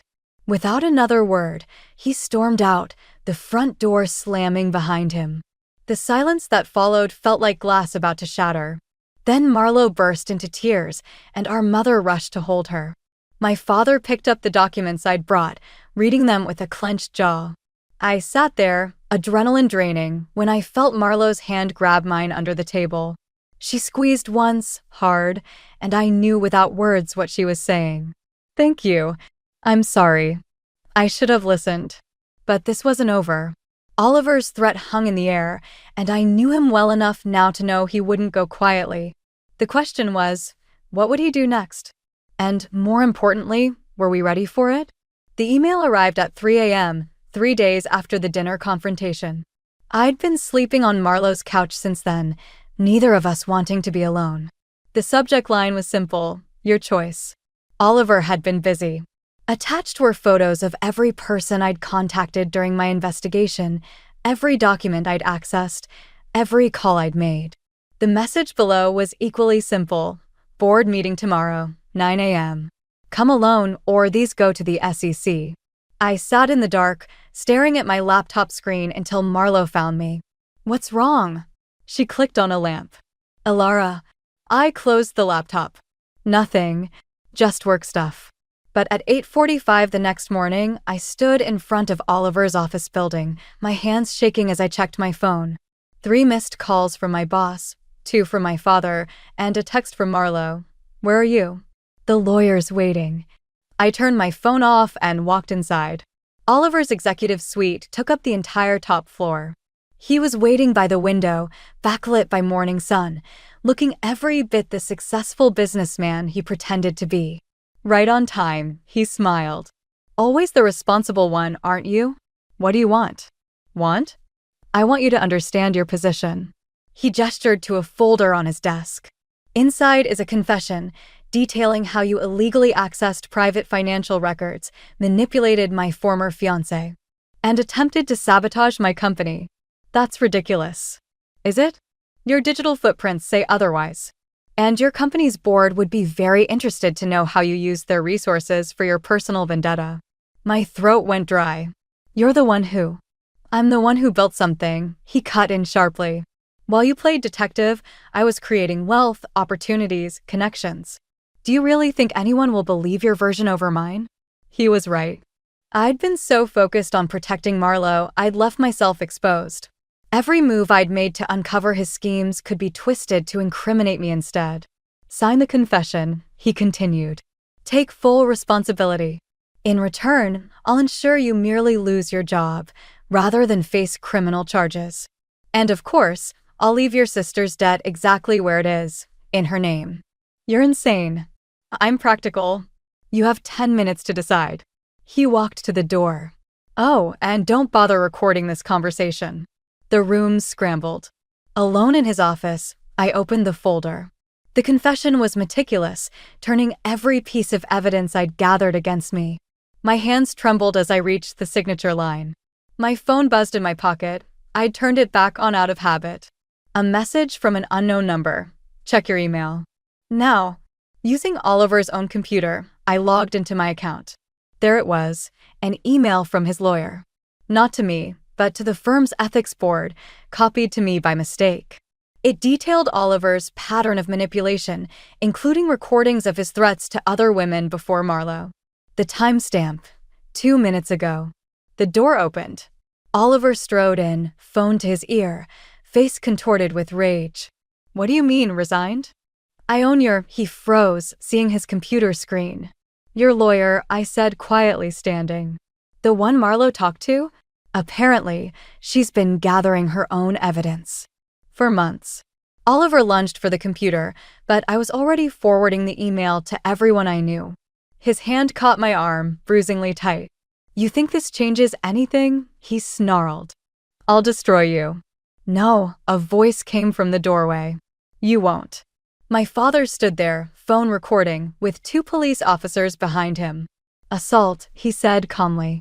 Witnessed and recorded. Would you like to add that to the growing list of charges? Oliver released me, stepping back as his carefully constructed world began to crumble. But watching the officers read him his rights, I felt no triumph. Just bone-deep exhaustion and a haunting question: how many other women had he done this to? And how many others like him were still out there, hiding behind wealth and power? The war wasn't over. It was just beginning. The courthouse hallway felt endless as we waited for Oliver's bail hearing to begin. 3 weeks had passed since his arrest, and the media circus had only grown as more victims came forward. I sat between Marlo and my mother, both unusually quiet, while my father paced nearby. He's going to get out, isn't he? Marlo's voice was barely a whisper. Before I could answer, the doors opened. Oliver walked in with his legal team, somehow looking even more polished in handcuffs. He caught my eye and smiled, that same confident, controlling smile. All rise, the bailiff called. The hearing proceeded like a choreographed dance. Oliver's lawyers cited his community standing, his business responsibilities, his charitable works. The prosecution countered with flight risk concerns and the mounting evidence of financial crimes. Then Oliver did something unexpected. He asked to address the court. Your Honor, he began, his voice carrying that familiar persuasive charm. I've made mistakes. But everything I did was out of love, for Marlo, for my company, for the people who depend on me.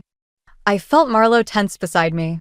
These accusations come from misunderstandings and jealousy. His eyes found mine, particularly from those who might benefit from my downfall. That's not— I started to stand, but my father's hand on my shoulder stopped me. Wait, he murmured. Oliver continued, I'm prepared to make full restitution. To demonstrate my good faith, I've already arranged to clear Miss Thompson's credit card debt. Marlo's sharp intake of breath drew attention. She stood slowly, shrugging off our mother's restraining hand. Your Honor. Her voice shook but grew stronger with each word. May I speak? The judge considered, then nodded. The debt Oliver mentions? He created it. He convinced me to spend money I didn't have, promised to handle it, then used it to control me. Just like he used my insecurities, my family's expectations, and my fear of disappointing everyone. Oliver's mask slipped slightly. Marlo, darling. I'm not finished. She stepped forward. I've spent weeks thinking I was stupid for falling for his manipulation. But I'm not the stupid one. He is. Because he underestimated my sister. He underestimated me. He thought money and charm could buy him whatever he wanted.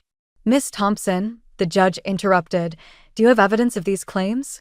Yes, Your Honor. My father stepped forward, holding a familiar folder. Financial records, witness statements, and recordings documenting a pattern of manipulation and fraud extending well beyond my daughter's case. Oliver's lawyers huddled around him, whispering urgently, but his eyes remained locked on Marlo.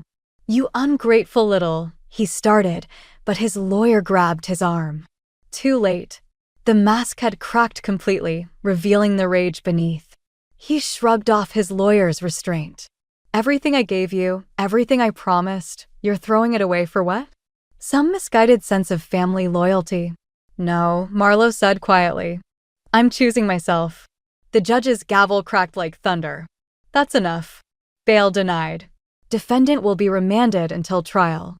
As officers approached to escort Oliver out, he turned to me one last time. This isn't over. You have no idea what's coming. Actually, I stood, finally letting months of anger surface. It is over. Your lawyer didn't just send evidence about your crimes against Marlo. She sent everything. Every scheme, every victim, every corrupt deal. It's all coming out. The color drained from his face as understanding hit.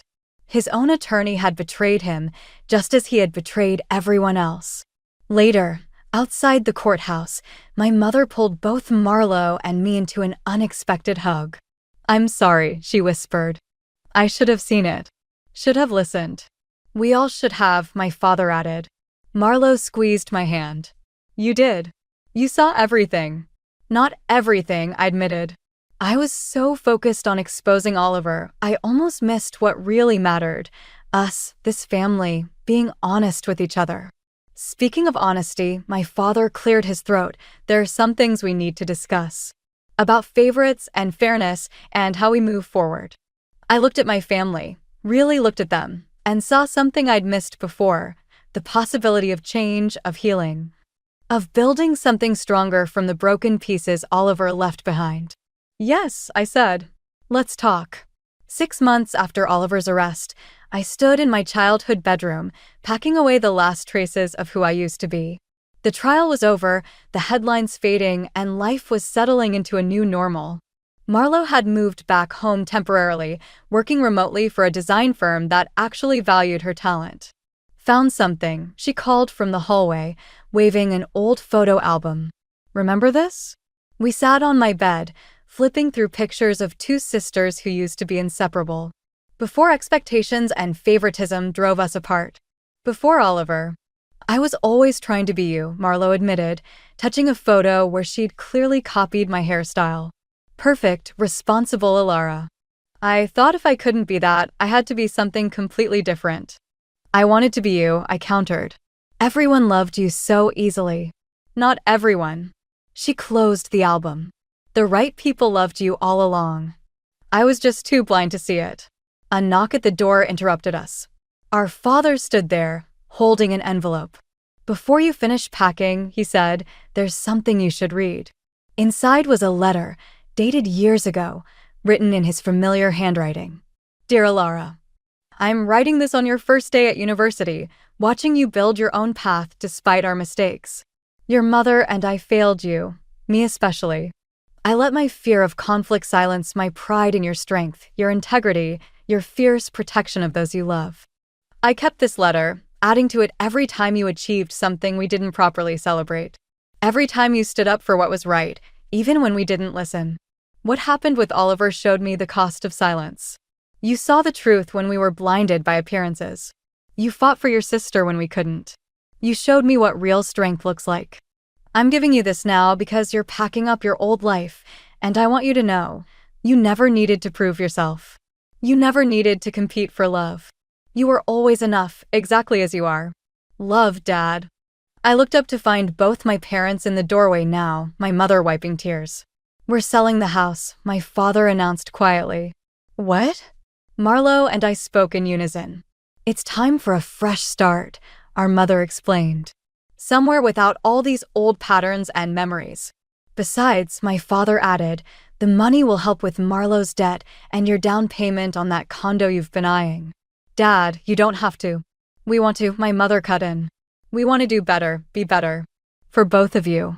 Later that evening, as we sorted through more boxes, my phone buzzed with a news alert. Oliver had attempted to make a deal, offering to expose others involved in his schemes. "Are you going to read it?" Marlo asked, seeing my hesitation. "No," I decided, putting the phone away. "His story isn't ours anymore."